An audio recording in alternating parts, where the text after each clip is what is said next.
I am Sackhead Clint. No, I am Sackhead's Clint.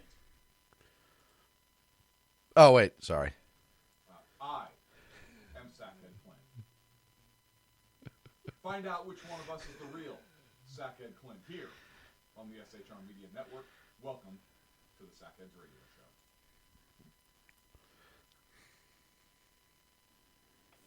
The best late-night conservative talk show in America, Sackheads Radio. And listen, there are no people better on the air to give you the best in conservative talk than Sackhead Sean and Sackhead Clint. And we're working on the immigration papers for a certain other guy who happens to work here, too. For those who are tuning in around the world to the best in late-night conservative talk, Sackheads Radio. Sack News. Sack News. Radio. Sack News. Sack News. Radio.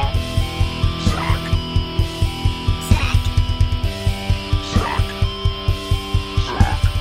The best late-night conservative talk show in America. In America. Into the silo. And in this web was a large, I'm pretty sure it was the biggest spider I've ever seen. Welcome to the Sackheads Radio Show live on the SHR Media Network. Thank you so much for joining us this evening, March the 14th, 2018. Off to my right is the Sackhead Clint Sackhead Clint, and off to my left is Sackhead Clint. is also Sackhead Clint. And to my right, Sackhead Clint. Sackhead's Clint. So, I'm looking at Sackhead's Clint. I am looking at Sackhead's Clint. And I there am is looking at Sackhead's Sackhead's Clint. Clint. So now comes the question. Will the real Sackhead Clint unveil himself?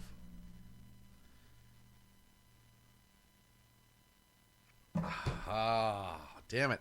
His nose Yeah. didn't even come off. yeah. That was the no, best. the initial one I didn't. Did you notice that? I actually pulled it off, which made it even better. I think. Oh, yeah. Nothing. By the way, Yes. shameless commercial. Shameless. America not only runs on Duncan, But the Sackheads do. the Sackheads run on Duncan. Free promotion. Okay. And Diet Pepsi. They- BZ. Oh, we don't. BZ runs There we on heavy fuel. Well, And by the way, I'm a little disappointed, BZ, because you know Pepsi changed their logo to look like the Obama logo. They were huge supporters, and there you are shamelessly promoting that. Nice work. Way to go against all of our principles. Okay. Or your vice principals. or at least Or the your fucking- principals of or at vice. least the fucking principles superintendent. of right, or Right. at least the fucking the teacher of principles. I don't even know. Those of us filtering to chat, shrmedia.com. Click on Broadcast Live Chat. You can get into the live chat room right there. You can also listen on Spreaker and, of course, Facebook Live if you want to see these beautiful fucking mugs. It's the place to go. By the way, What, these aren't mugs? yeah. Are you talking about this mug? Which Talking mug? about this mug. Wait till the rumors run around that we're being sponsored. All that shameless self-promote. No, we're just addicts. No, Really. yeah, we're total addicts. Listen, Dunkin' Donuts does not condone any of our shenanigans. No, not at all. At all. Or our points of view. Or our shenanigan point of view. Right. Right. And Diet Pepsi did not one time ever burn any of my hair. Right. They didn't. I'm telling you. I'm being honest. I'm being upfront. Yeah, no, that's good.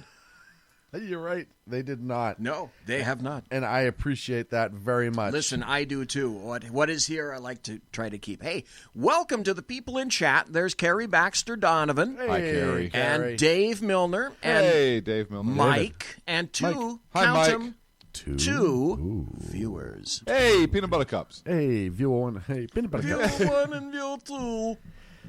Thank you so much for joining us. We have a lot to talk about. Obviously, we were off last week. I was under the weather. I'm feeling much better now. Man, that flu strain going around is nasty. Yeah. I'll tell you, in my adult life, I don't know when I felt that horrible.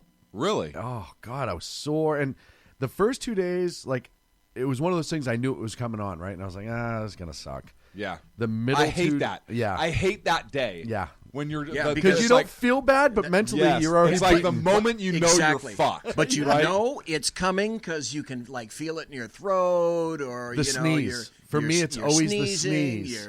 Your nose is For running. me, it's the chills. When I get the chills, I'm like, God. Oh, so for me, it's the sneeze.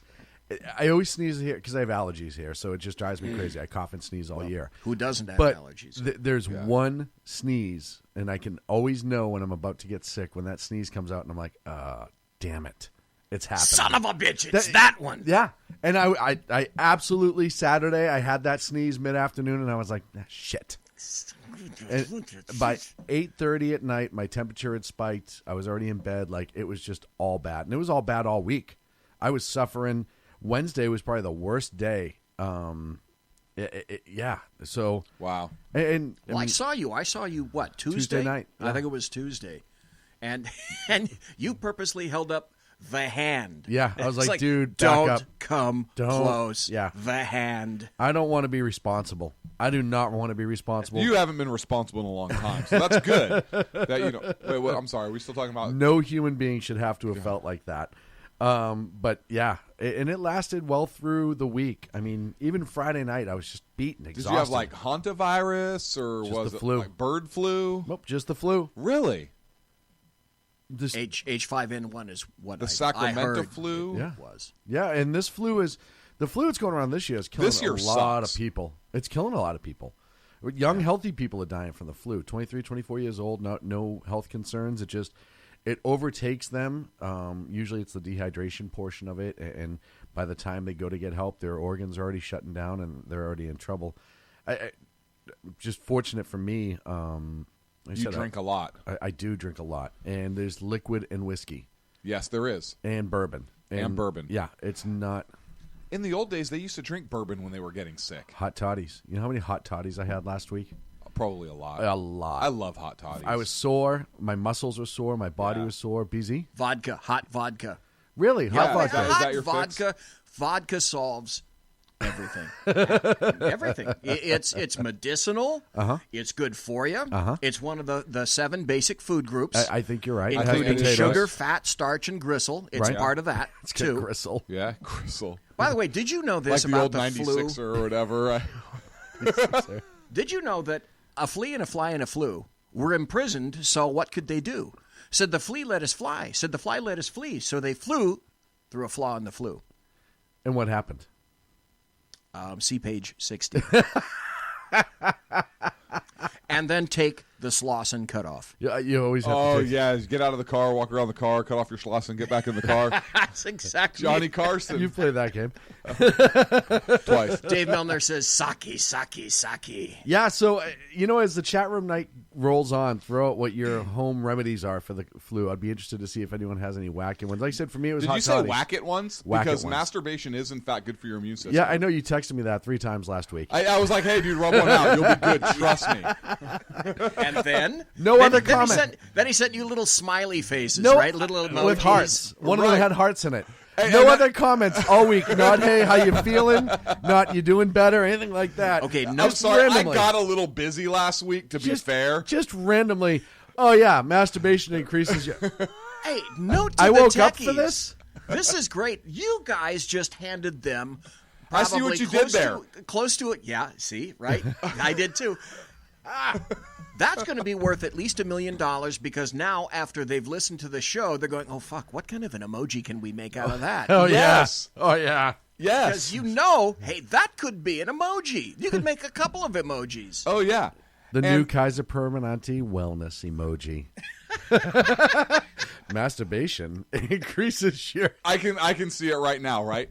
Have masturbation and a shot of bourbon. Yeah. You'll be feeling better in no time. Brought to you by the good people of Sutter Health. In partnership with Sackheads Radio. But Our partners at Sackheads Radio bring to you the latest. I did. I went through. You did, so did it work? No. Oh, it didn't work. I wish I had the energy for it. I was barely. When I tell you, it's a riot. I went to the store. There's one literally up the street. Normally, I walk to, and I was like, I got to drive. I'm exhausted. I walked through the store, very small store. It's a Trader Joe's. I got 3 things. I got lemons for You the hot drove dog. to the Trader Joe's.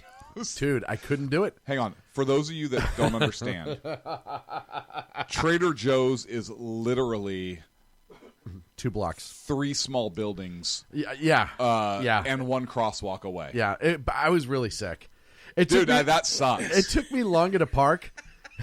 than it Yeah, did. that's right. He had to make the block a couple of times before he could. But find I a actually place. sat when I That sucks. parked. I put it in park, and I actually had to sit and rest because I was like exhausted. I was tingling. Dude, I why was didn't so you tired. call me? I would have brought you Oh, something. you know me. I don't like to bitch.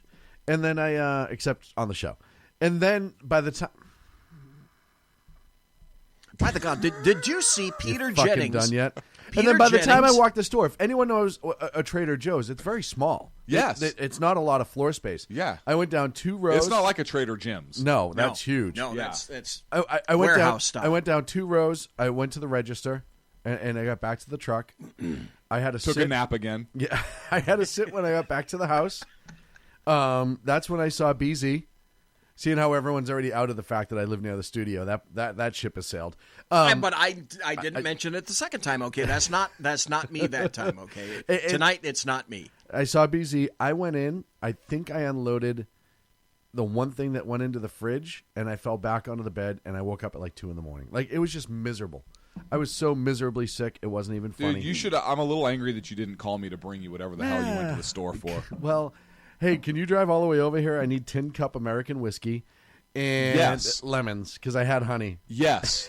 And by the Here way, you go. to the good people of Tin Cup, thank you for getting me through such a hard week. Yeah. I tried it a couple weeks ago. I really liked it, and yeah, it was great for the hot Yeah, toddies I too. absolutely would have brought that I for know you you because would I have. have that shit at my house. I would've know just you brought would've. brought it for you. And I appreciate it. And you know, I also knew BZ was coming. I could have texted him and asked him. I know. I'm ignorant sometimes. You're just stubborn. I'm a stubborn son of a bitch. I'm a stubborn Irish bastard. By the way, the good Why'd the people at chicken Front cross Style, the road? to get to the other slide? No. To get to the stubborn ass's house. Knock, knock. Who's there? It's the chicken. By the way, Grunt Style this St. Patrick's Day, 2 great shirts. I'll swap this one out at the break. But I didn't even see the other one. I'll put it on. You'll like it. It's I a like good the other shirt. one, too. I'll bring it on afterwards. So very, very happy once again. The good people at Grunt Style and the little trinkets they send. Hey, Man. when is St. Patty's Day? Saturday. This Really? Why are you Saturday. asking Sean that? What kind of racist What kind of are racist you? are you? Right? This is. Wow, now who's the blatant bigot? No Did shit, you right? notice- Sean, are you okay? No. Hey, listen, BZ, here at SHR Media, we have an EEO We policy. didn't I feel plan attacked. this, but each one of us are wearing green. Yes. What do you mean we didn't plan this? I mean, We didn't. the funny thing is, we planned this, and we got each one of us has a different article that we're wearing, but they're all green. Thanks Mine's from the for New York reminding Times. me that we did in Yeah, fact plan this. you're welcome. Come on, BZ. You're better than this. Ser- Be a gamer. You're a gamer, you damn it. You're a gamer. He's better than this. You're better than this. He is. Hey, you know who's in chat? Peter Jennings. Oh, very nice, Peter.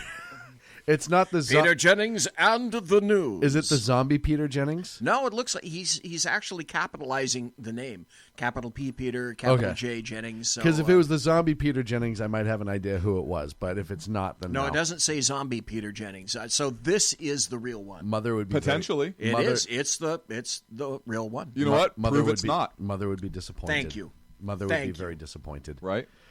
Peter Jennings, thank you for listening to our That's show. right. We appreciate It's an honor and a your, privilege your to have. patronage. Yeah. I used to watch your news. I did. When it I- was news? So when you know what's funny when there is was actual news. Peter Jennings was the one during 9/11 that I think I watched the most.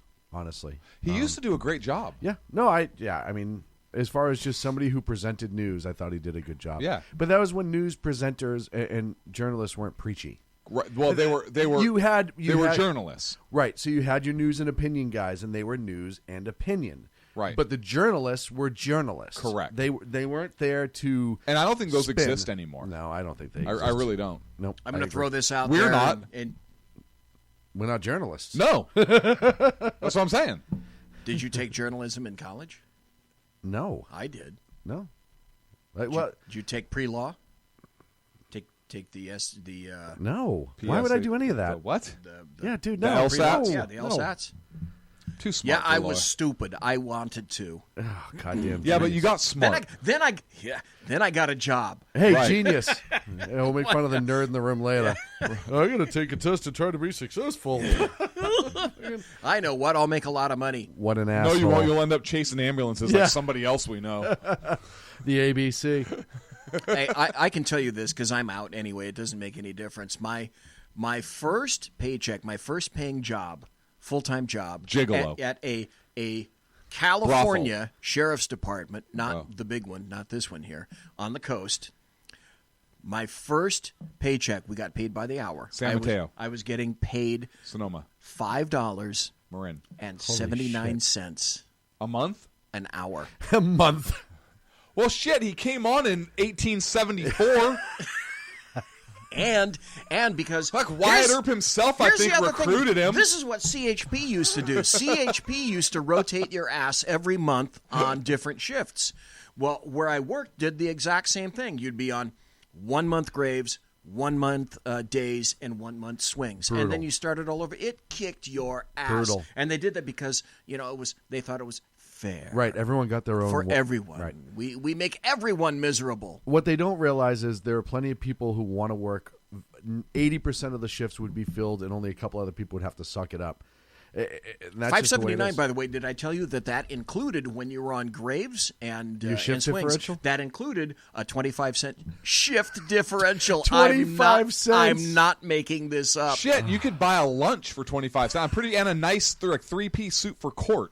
Why are you complaining, BZ?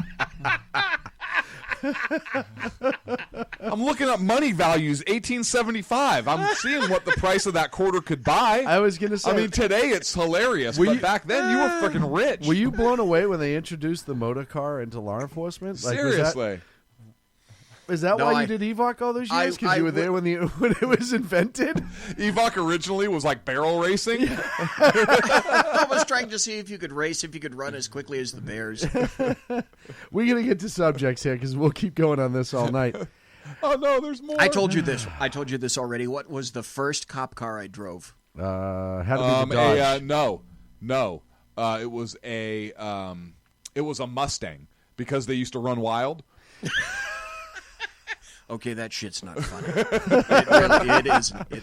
Call me Irish again. 1974 Dodge Monaco. I was right. It was the Dodge. I was right. The Dodge Monaco could not get out of its own way. I can remember.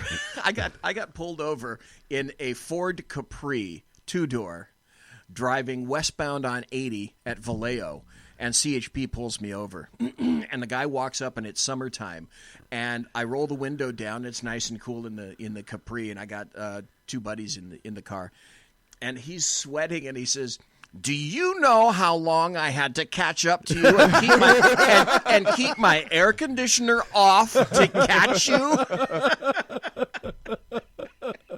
Do you want to stick your head in the car, sir? It's much cooler in here. You look warm. Do you want a water? Are you waiting for a tow truck now, or?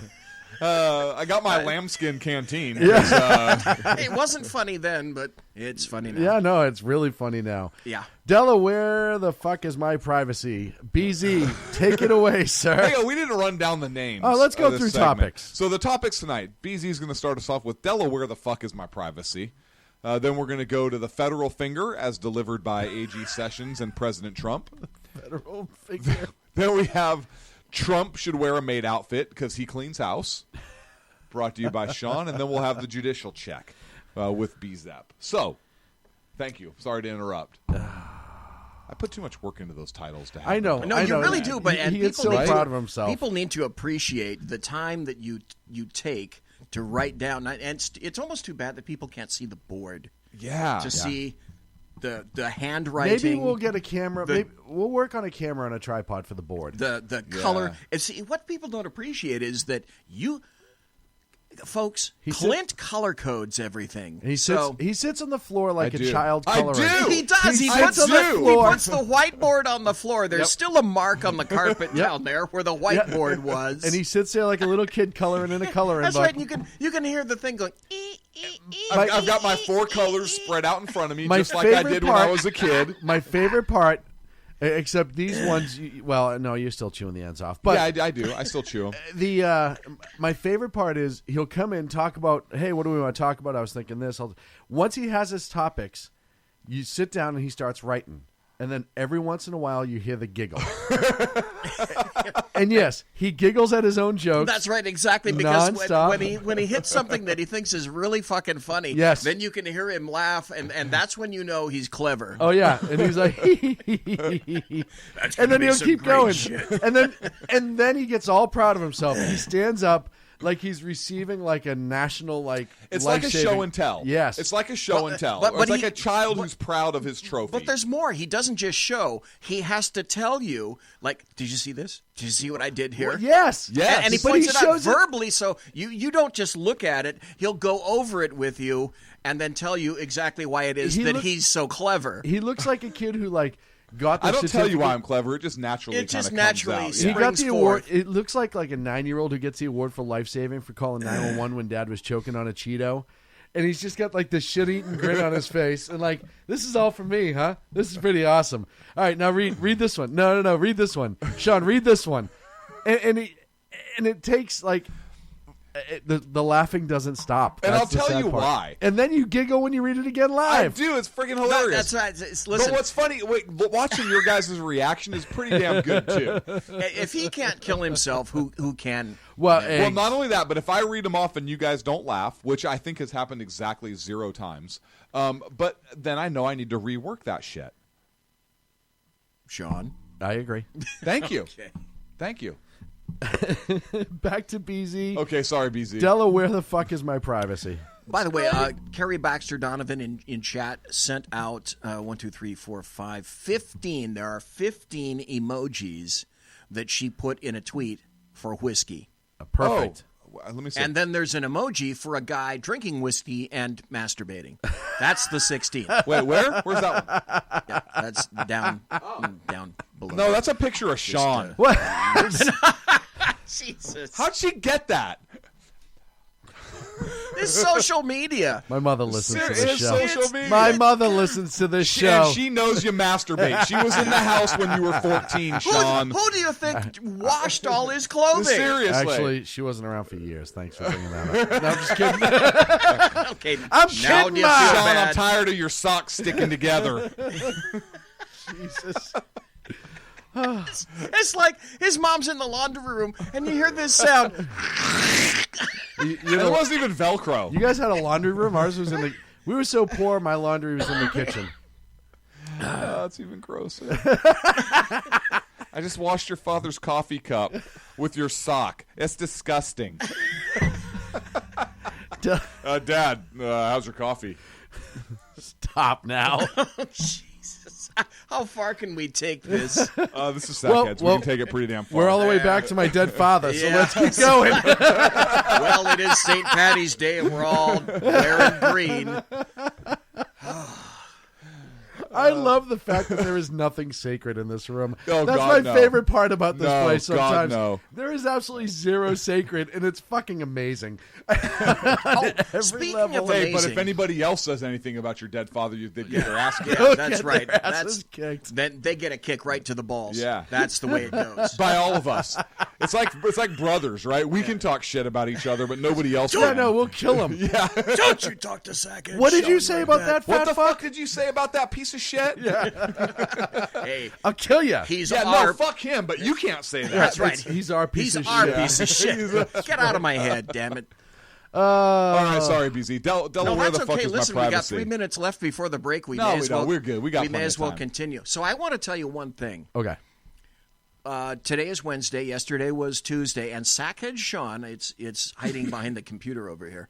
Sackhead Sean. I hear on the door, and I'm setting up stuff for the show. I hear on the door, and so I open up the door, and there's a little small vertical bipedal unit, and he holds out this dish, this Tupperware thing, and he says, "This is from my dad."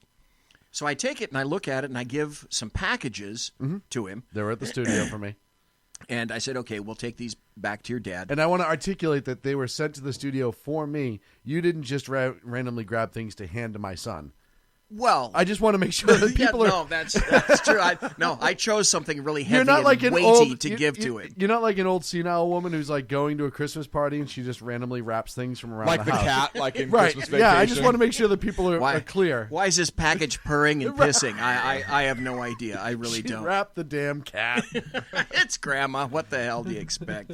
Anyway, you made dinner for me. I did. You gave me corned beef. Yes. And cabbage. Yes. And potatoes. Yes. And the little dishes over here for you. Oh, thank you. And then before he leaves, this was the best part. He told me. This was the best part. Before he leaves, he looks up in this cute little earnest look on his face, and he starts to walk down the steps, and he says, "Bye, Santa." That is the best. So I said to him because obviously I made a boiled dinner yesterday, and so I said to him, I said, "Hey, I'm gonna have you do me a favor. I'm gonna have you run to the studio." And he's been in and out of here 1,000 times. He knows where he's going. And I said, "And I'm gonna have you give this to my friend." I said, "But when you get in there, be on your best behavior because it may or may not be Santa Claus."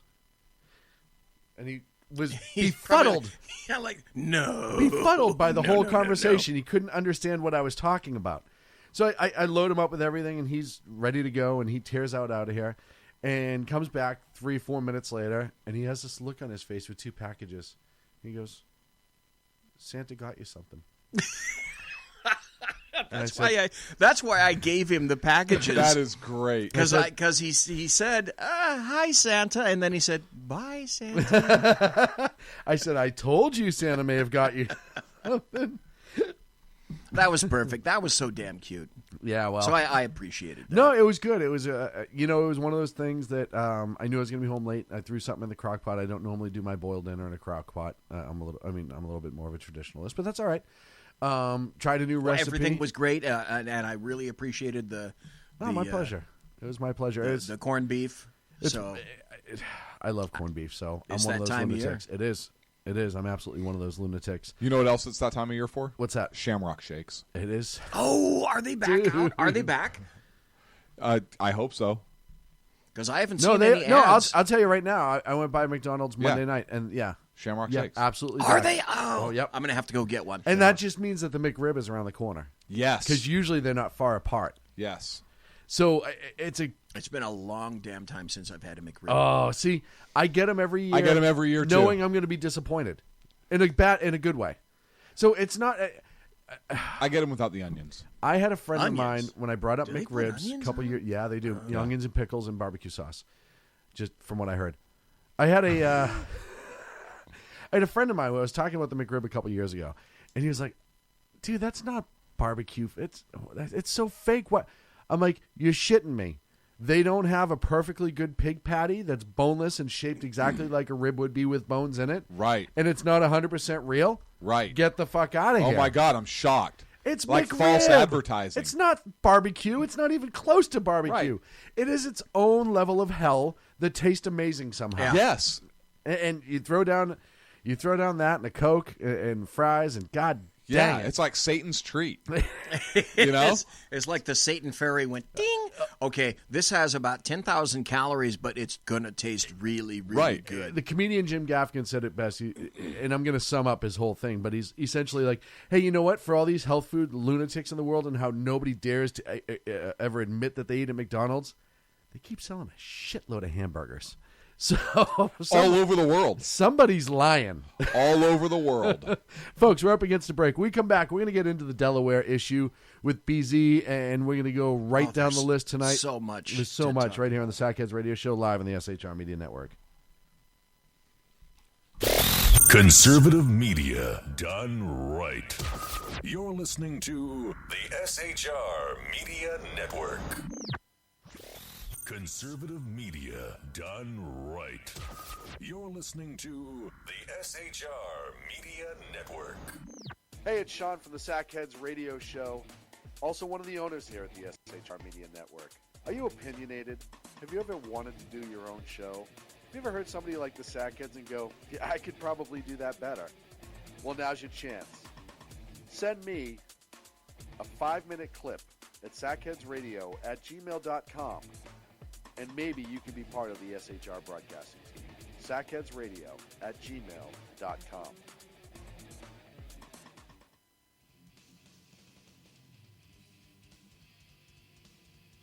Beware, the Jersey Takeover is here. Every Monday through Friday, 9 p.m. to 11 p.m. Eastern Standard Time, you can catch Reaver Common Sense Show hosted by Jersey Joe, right here on shrmedia.com. Only Jersey can deliver hell like no one else. So consider this your fair warning.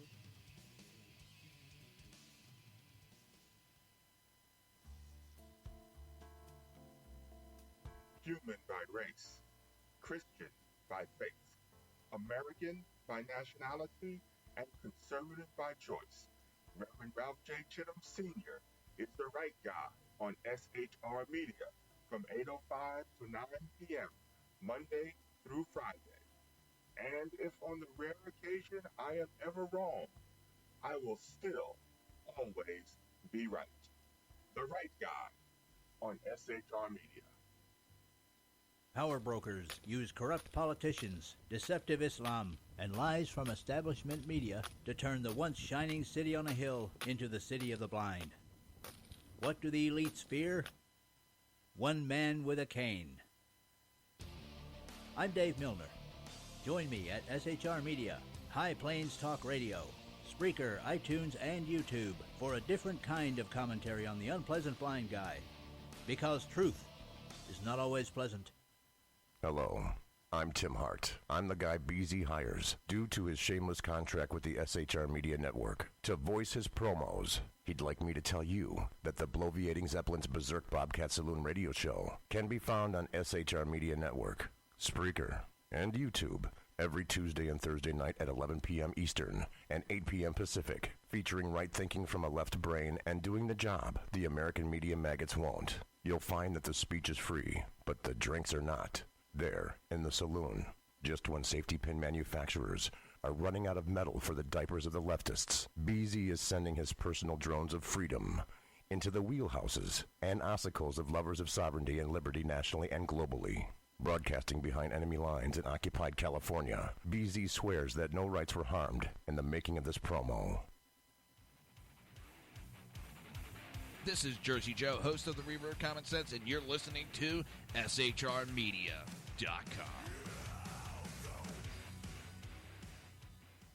Conservative media done right.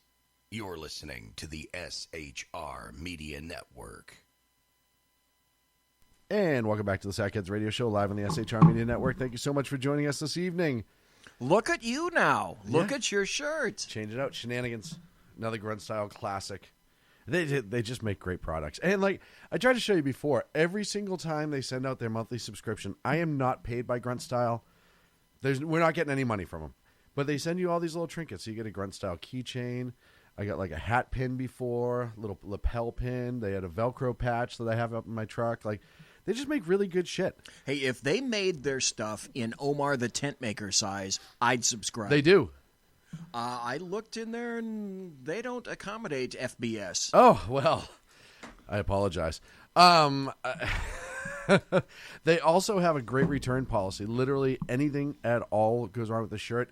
It could get slashed because you were screwing around and jumped over a barbed wire fence. They'll replace it, no questions asked. I had the stitching rip out a little bit because it was too small for me probably, and sent it back, and I was expecting it was the first time. I was expecting some sort of nightmare. Got an email the day after they received it, and they said, hey, do you want the same shirt or do you want something of equal value? And said the same shirt, and boom, there we go. Nice. Yeah. You said, so I'll take something of higher value. Yeah, and I know other people, and I don't know if they have like a credit thing, like I should get credit for it, like you put in a code or whatever.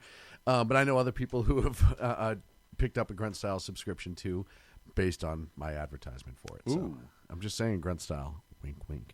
Hey, and sometimes folks will charge you what they call a restocking fee. Nothing, which not is so much bullshit. Yeah, of course. Yeah, nope, there was nothing like that. So moving on, Delaware. The fuck is my privacy? Whatever happened to Delaware? Because what's happening in Delaware, man, I'm afraid it's going to migrate to other places. And, of course, because this is where we live in California. California legislature, I hope you're listening because this is a fucking fantastic idea.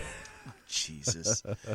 Okay, this is from USA Today. It says mobile driver's license will allow police to ping cell phones in Delaware pilot study. So apparently what they want to do is link up your cell phone to a driver's license so that if your cell phone is on and a unit happens to pass by, Bing. They can just check and just automatically, without even having to do anything except press a button, and then your phone will rat you out if you don't have a current or valid driver's license.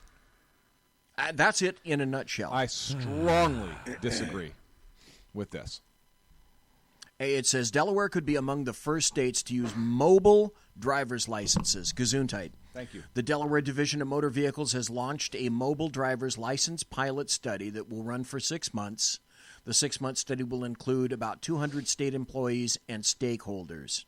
So is their premise then that that by having a driver's license, much like implied consent for states that have implied consent law for DUI, right, where the idea is if you have a driver's license, you are implying that you give consent for a chemical test if you're arrested for DUI, correct? Right, exactly. So is this similar to Delaware where if you have a driver's license, you are implying your consent to search your phone for driver's license status? I read this article, and there's nothing in it mentioned, but what they're trying to do is gloss over the massive invasion of privacy. Yes, the Fourth Amendment issue. That this is. It's a huge, huge issue that I think any good attorney could and should tear apart. But now this is how they're trying to sell it. But that's what they're going to say, right? The driver's license, they're going to say that a driver's license, you don't have a right to a driver's license. It's a privilege. It's a privilege. Therefore, if you don't want to have your phone searched for your information, then you don't need to drive. Well, it's going to Delaware. come down to the development of the app, because if they're doing a mobile license, it's going to come down to the development of the app. Well, if the app limits the state's ability to go anywhere else in your phone, apps can be. Come on, no. Apps can be exploited. But that is a chance that the state takes in pending lawsuits, because if the app is hacked and they didn't provide proper security, all of your personal information is already in your phone anyhow. Now your driver's license information, and most states link a social security number at some level. That's the first thing that they're going to try to do is attack your phone and take everything. I want to know this. Why do the fucktards in Delaware hate the elderly and the low income? Because they can't afford smartphones that would be able to download these apps. The Obama phone program is done. I still see those places everywhere. Now, the interesting thing about the article is how they're trying to sell it. This is how they're trying to sell it. These are what they consider to be the high points. Enhanced privacy for age verification. No need to show a person's address, license number, and birth date. The mobile driver's license will verify if the person is over 18 or 21 and display a photo. Law enforcement use during a traffic stop. The mobile driver's license will allow law enforcement officers to ping a driver's smartphone to request, I like that word, request their driver's license information before walking to the vehicle. And what if you have your privacy notification as no? So the cop requests the driver's license information and the guy blocks it, basically a big middle finger, and now the cop still doesn't know who he's walking up on. Well, so, which I understand both sides of the argument. I get it, right? I understand both sides of the argument in the sense of, like you said, a driver's license is not a right; it is a privilege. But that being said, I think this is a retarded idea. Can I just finish? Oh yeah. I also understand that they have the right to run your license plate at any given second as they are behind you, because you're on a state road and that's not your license plate. I've explained this to a lot of people. Correct. You're renting that from the state for a limited amount of time.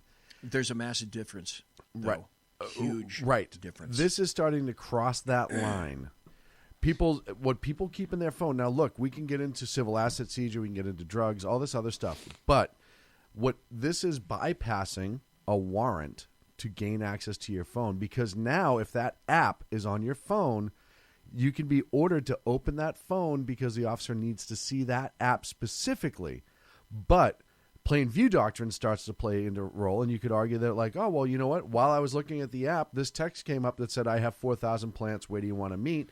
I know that to be standard drug behavior. It doesn't matter if it is or it isn't. You've now crossed a line. Yeah, because you own a nursery. Right. So I would say exactly. I would say this. You know what? I would be in favor of this law. One condition.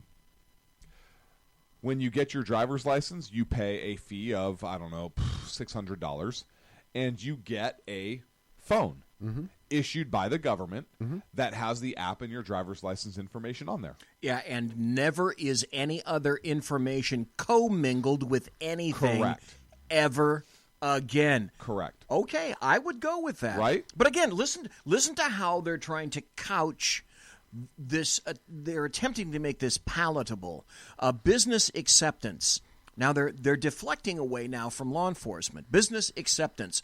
Understanding how businesses that require identification or age verification interact with the mobile user's license will be advantageous throughout the pilot study. Ease of use, ensuring the mobile driver's license is able to be presented to any organization without difficulty.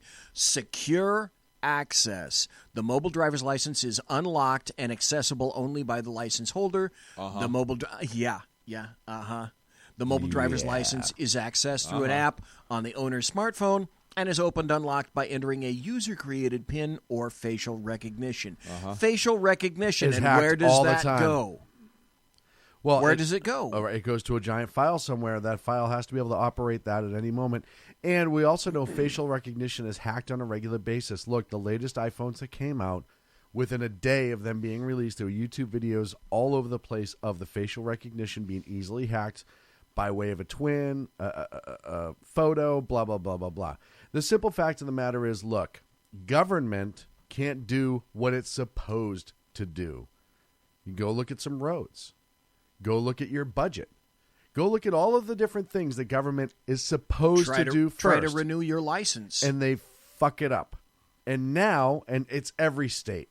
Try to be the FBI and have talked to one office to another who allows a guy to get a gun and then go in and shoot people, and they don't transfer the information. I'll dumb it down way below that. Try getting a copy of your birth certificate. Or try getting a copy of your birth certificate when it comes from an older city or entity, and have a state like California not recognize it because it doesn't meet their standard of a long form. Well, this is all they provide. Well, sorry, that's not good enough. So you're saying I don't exist? They can't do that. They can't pick up the phone and call that city clerk and verify. I know I had it happen to me. But we expect a state government to create an app. By the way, everyone remember when Obamacare, was it Obamacare website that was hacked? Yeah, on about its first week. Yeah, so we're going to trust them with all that personal information. And folks, we all know everybody lives off their phone.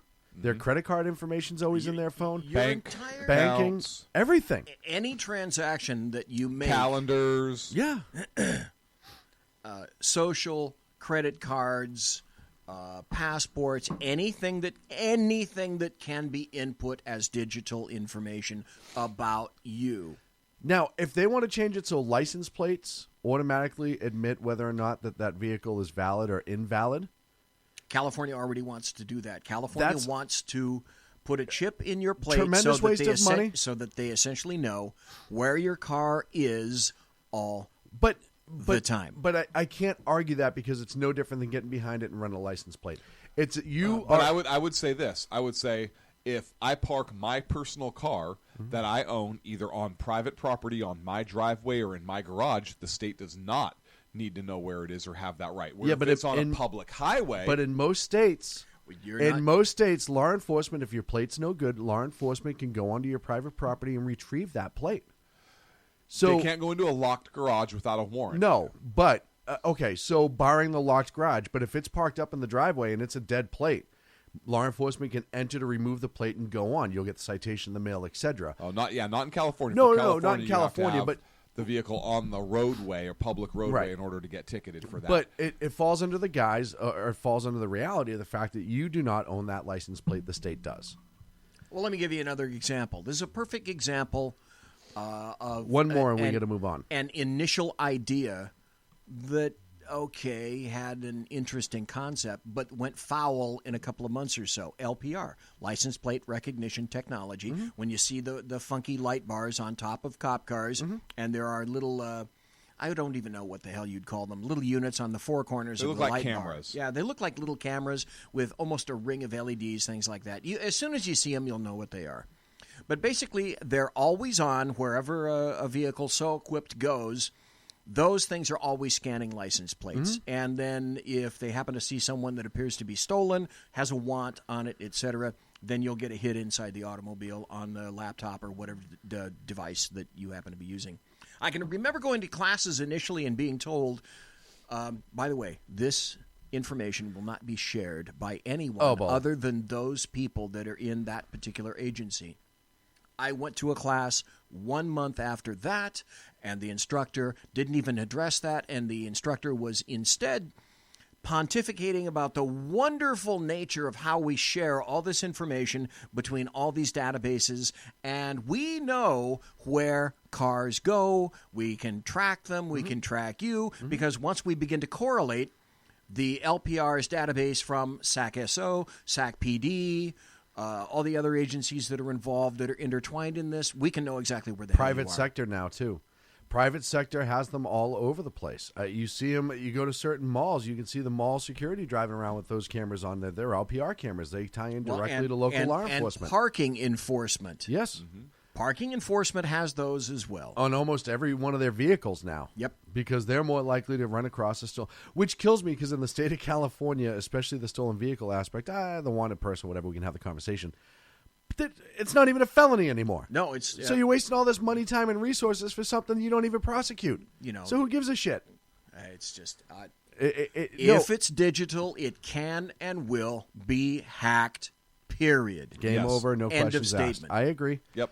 I agree. All right, moving on. Clint, the federal finger as delivered by AG Sessions and Presidente Trump. Yes. So the federal government, and in particular the executive branch, is giving a big middle finger to the state of California, which is pretty incredible, actually. Sorry. I saw that. Go ahead.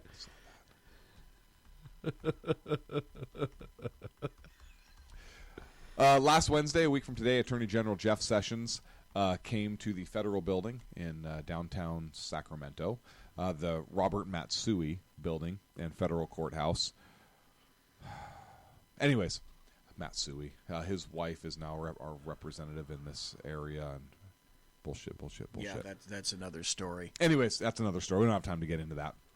But Attorney General Sessions came to California and delivered a fiery rebuke, very fiery, of the state of California and their sanctuary policies. And he was quoted as saying that California was pushing a, quote, radical open borders agenda. Agreed. That he said there, quote, will be no secession. Now, just like I supported, I said, hey, you know what? If a state really says I want to go, we've had this debate with other things when Obama was in office. Yeah. And I said, hey, I think secession may be solved at one level, right? Oh, it's been settled. Well, that's fine. But if Texas said, yeah, fuck you, I'm out, what are you really going to do? So has it really been settled?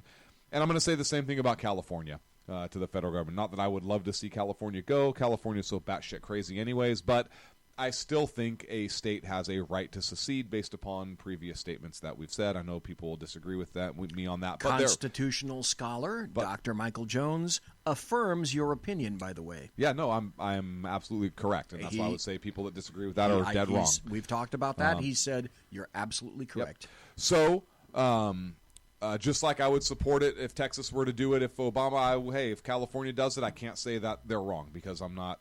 I mean, I have that opinion, so I disagree with that statement. But he went on. He went on to say that these trends are worrisome. He had some fierce words for the Oakland mayor that warned the community about the ICE raids. Libby Schaaf should be prosecuted. I 100% agree, and I want to get into that in this segment if there's time. Perfect. But after Jeff Sessions delivers this remarkable speech, which, by the way, I watched in the local news channel 58. I will never watch them again. But they're playing the speech, and he's making some solid points, talking to facts and making some great points. They cut him off. They split the screen. The live news broadcasters cut him off, and they start talking about just their own political slant while he's still talking. Right, because he was starting to make points, and they didn't like it. Yes. Yep. Yes. You mean they CNN'd him? Yeah. Yes. Yeah, it's channel 58, local Sacramento channel 58. I'm KQCA. Watching this, and all of a sudden he starts making great points. They cut him off, leave him up in one corner, and then another screen opens up and they start talking about their bullshit. But then he serves, I don't think him specifically, but Would have been awesome if he did. Governor Jerry Brown and State Attorney General Becerra got served paperwork because the federal government is suing the state of California over its sanctuary policies. Again, perfect. Now, Governor Brown and AG Becerra had a press conference. And to the media's credit, some of them asked some pretty specific questions. And the governor and the attorney general were damn near excrementing their pantalones. Well, how dare they ask real journalistic questions? They were circumventing the issue. They wouldn't answer. They were clearly flustered. Jerry Brown at one point said, "I never used the term sanctuary," which bullshit. Do a Google search. That's an easy one to YouTube. You got it. But it's like me saying I don't drop the F-bomb. But watching that, what is? I mean, they know. I think they know they're in deep kimchi. Just watching the reactions. They weren't finally. They weren't very fiery. Like, this is 100% wrong. We're going to fight this. We know we have the high ground. Yes. It was not that. No. And then to top it off, on Monday, Donald Trump flies into the state of California, into San Diego, has models of his border wall, and gives a double middle finger to the state of California, and then says that Jerry Brown's doing a horrible job running the state. And they have the highest taxes throughout the entire nation. And Jerry Brown rebutted, "Well, we still have the 6th largest economy."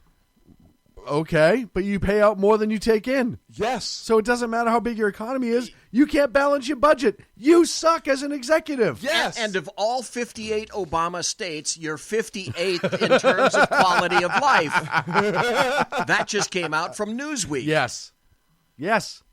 Here's my favorite part about this, and I always bring up people, just cut the federal funding. Look, California, we get it. You don't want to follow federal law. It's no different than, let's say, a doctor not want to following the DEA guidelines when prescribing medication. You absolutely have that right to do that, but there are consequences for said actions. Well, so I want to point to a couple specific things that Attorney General Sessions said. He said, quote, "It cannot be the policy of a great nation to reward those who unlawfully enter its country with legal status, Social Security, welfare, food stamps, work permits, and so forth. How can this be a sound policy?" He then went on and said, "Meanwhile, those who engage in this process lawfully and patiently await their turn are discriminated against, it seems, at every turn." Good for you. Good for you. And he called California's open borders a, quote, "radical, irrational idea that cannot be accepted." He said there is no nullification. There is no secession. I disagree with him on that part. Well, he says federal law is the supreme law of the land. I agree that federal law is the supreme law of the land as it relates to constitutional issues, of which the border and immigration is a constitutional issue. The federal government has that specific power to do that. Ain't it funny when they want to obey federal law when it's abortion, but they want to bleed all over the 10th when it's all about them? Yes. Well, yeah. So, and then he tells the Oakland mayor, he says, "How dare you? How dare you needlessly endanger the lives of our law enforcement officers to promote a radical open borders agenda?" Have you guys ever heard that temporary director of ICE, Homan? Have you ever heard him speak? Yes. The guy is a gruff old bear, and all he does is bombard all these leftist fucktards with common sense and the truth And it about destroys what them. Yes. about the position that it places his enforcement officers in when now they do in fact have to go into the homes when they cannot do it in a controlled atmosphere such as a jail or a custodial setting, and you're wondering why they're going to the homes. You wonder why they're going to their jobs. It's because they can't find them anywhere else. So what are they left to do? Right. Yep. Homes and jobs. Right. Yep. Well, so it also, the other thing too is, and I've said this before, states around California should also be filing lawsuits against the state of California for endangering their citizens. Yes, once one of these one of these criminal aliens come from California and commits a crime in another state, I absolutely agree with you. Yeah. Absolutely. Hey, where was your point of entry? Oh, California? Perfect. Perfect. Yeah, Thank we'll you. just add you to the burgeoning suit that's continuing. Hey, state of California, here's a bill for us having to try this jackass.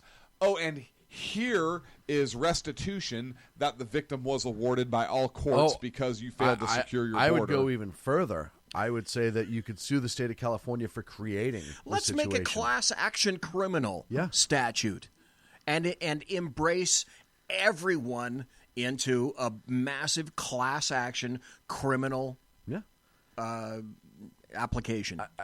So I really, to get to your point, BZ, I really hope that mayor Schloss. I hope she's charged Schlossen? for obstruction, the cutoff.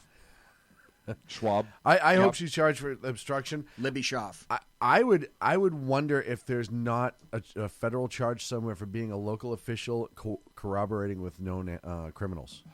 I think there'd be some kind of because now you're helping, right? Yes. You're helping a fugitive. You're accessory You're after the giving fact. You're giving aid. Aiding and abetting. Yep. You're aiding and abetting I'm them. sure there's a USC applicable to that. Yeah, I would think so. Has to I'd be. have to look, but I bet you there probably is. Oh, after the break, I've got two great stories about some court cases that just came up.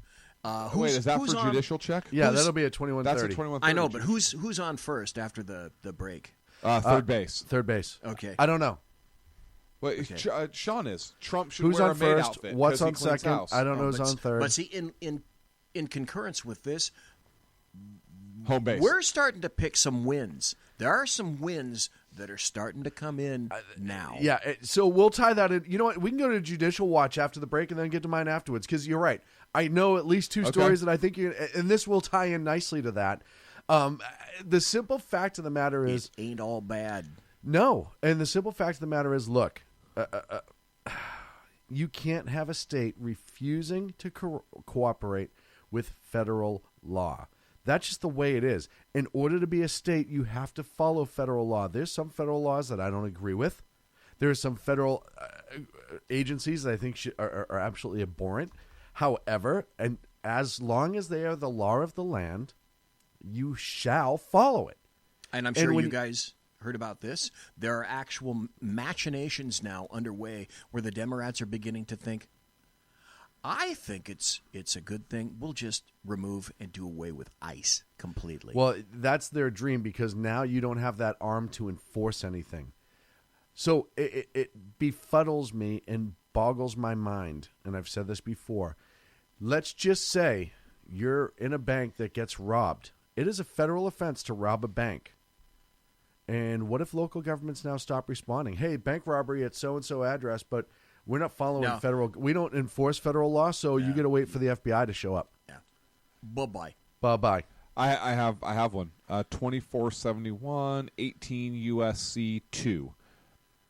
The first provision, one finds in Title 18 United States Code regarding accessories to crime. Title 18 United States Code 2 reads, A, whoever commits an offense against the United States, which would be somebody who enters the borders illegally, or aids, abets, counsels, commands. Counsels. I would say aids, right? Counsels, commands. So we can now start going induces after or lawyers. procures its commission is punishable as a principle. So we can go after lawyers, too, And- now. And where's your evidence? Oh, your evidence is on the video that was made of her saying that. Yep. And is It's been bounced all across YouTube. Yep. It's on video. You want the evidence? It is. I would argue here. she is a principal to the crime, and she needs to be charged as such. You could easily, I think, make that point. We're up against a break. When we come back, we're going to go into the lawsuits that are involved that BZ was talking about. We're going to go into a judicial check, and then we'll get into a little bit more of the president right here on the Sackheads Radio Show live on the Conservative SHR media Network. done right. You're listening to the SHR Media Network. Featuring right thinking from a left brain and doing the job the American maggots won't. BZ is fundamentally changing America one diaper at a time. Just when safety pin manufacturers are running out of metal for the diapers of the leftists, where the speech is free, but the drinks are not. The Bloviating Zeppelin's Berserk Bobcat Saloon can be heard every Tuesday and Thursday night, commencing at 11 p.m. Eastern and 8 p.m. Pacific, where pushback is a requisite art form in and of itself. Let your ossicles be truly liberated when you listen to the Bloviating Zeppelin's Berserk Bobcat Saloon, only on SHR Media Network. No ferrets were harmed in the making of this ad. When dirty politicians, shadow governments, and deceptive Islam blind the world with fake stream media smoke, their only fear is one man with a cane. I'm Dave Milner.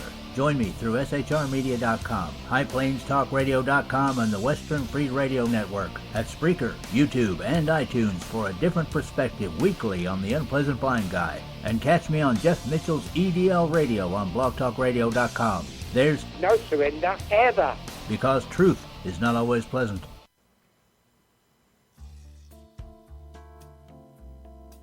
Human by race, Christian by faith, American by nationality, and conservative by choice. Reverend Ralph J. Chittum Sr.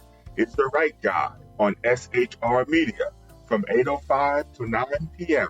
Monday through Friday. And if on the rare occasion I am ever wrong, I will still always be right. The right guy on SHR Media.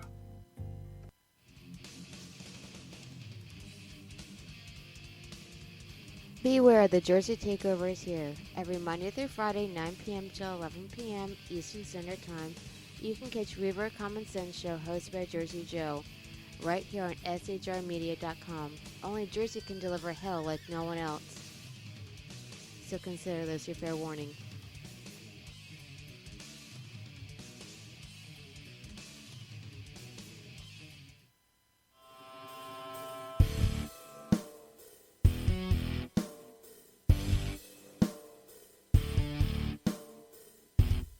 In a world controlled by corrupt politicians, a team of ordinary men emerge from the ashes to give voice to the voiceless, hope to the hopeless, clues to the clueless.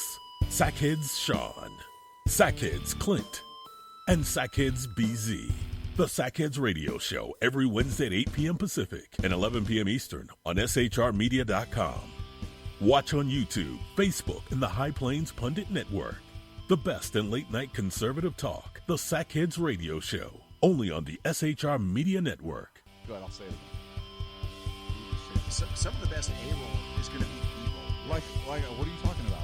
Just like the last question that you really cut in a couple seconds. Yeah, I'm a freaking artist. I can't just come up with this shit off the top of my head. Are you freaking kidding me right now? Good point. Exactly right.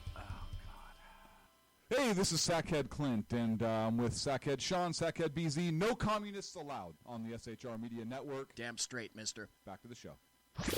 Conservative media done right. You're listening to the SHR Media Network.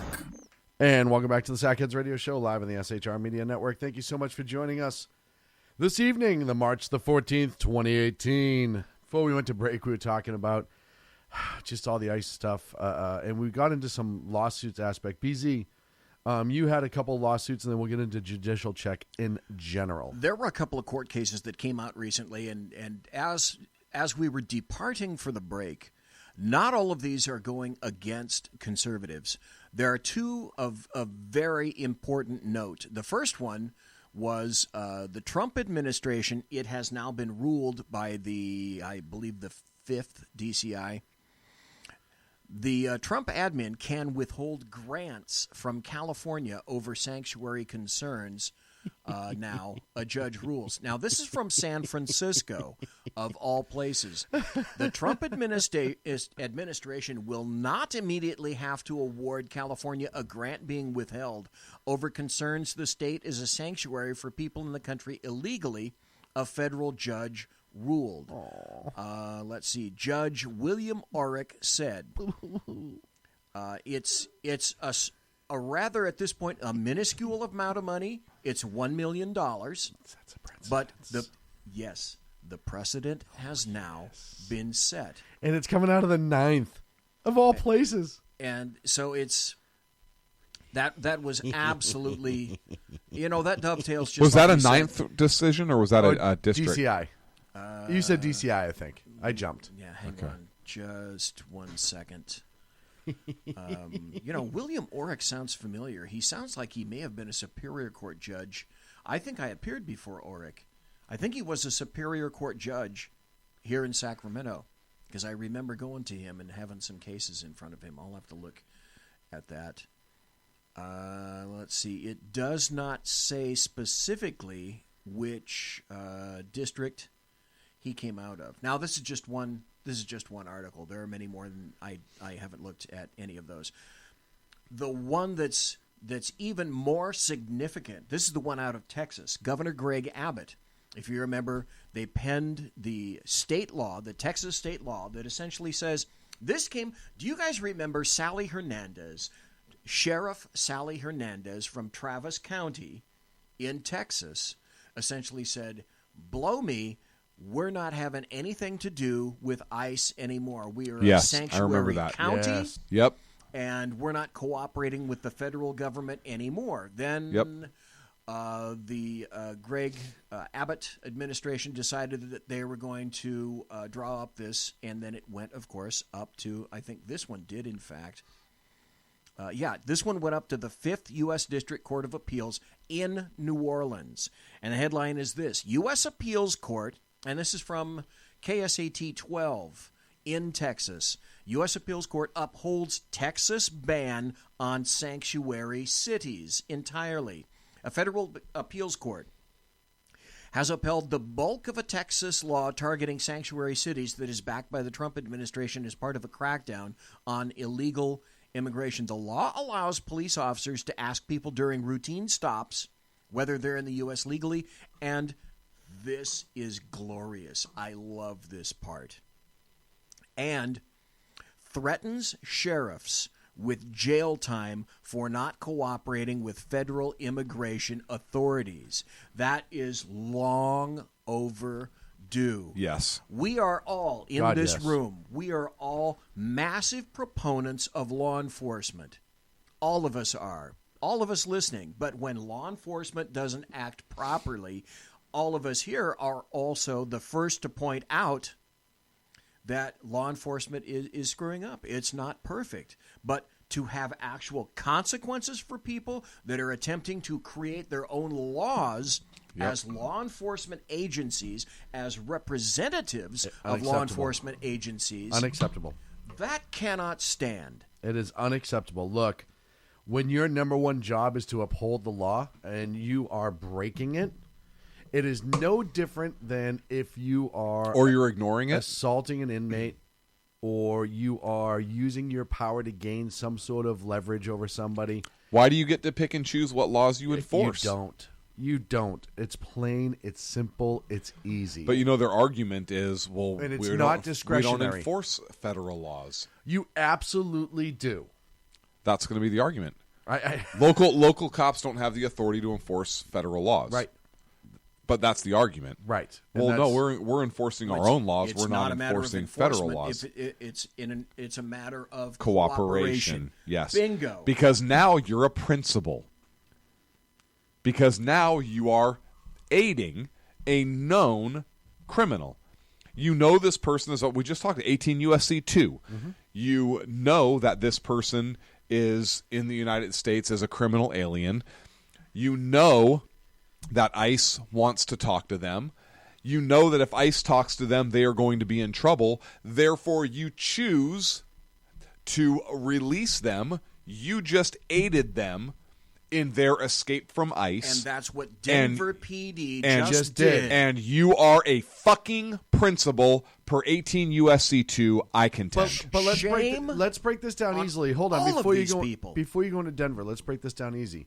Let's just say you were a local cop in the middle of Michigan, and you happen to stop Ted Kaczynski, the Unabomber, who was wanted on federal charges. And you go, well, the state charges he's wanted on non-extraditable, and I don't enforce federal law. Blow me. And you will get an alert from the federal government saying, hold this person, do not let him go, via NCIC. It is 100% going to happen.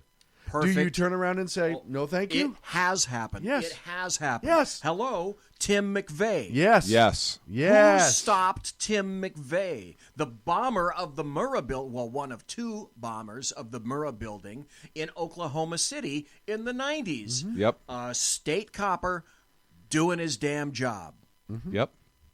Lucky. And now what if that particular state says, screw it, we're not cooperating with the feds anymore, and the close to 200 people that were killed in that bombing, it's as if, their lives didn't even matter. Yep. So now let's flash forward. Let's flash forward a couple different ways. Well, what if those criminals were dreamers? Yeah, they are dreamers.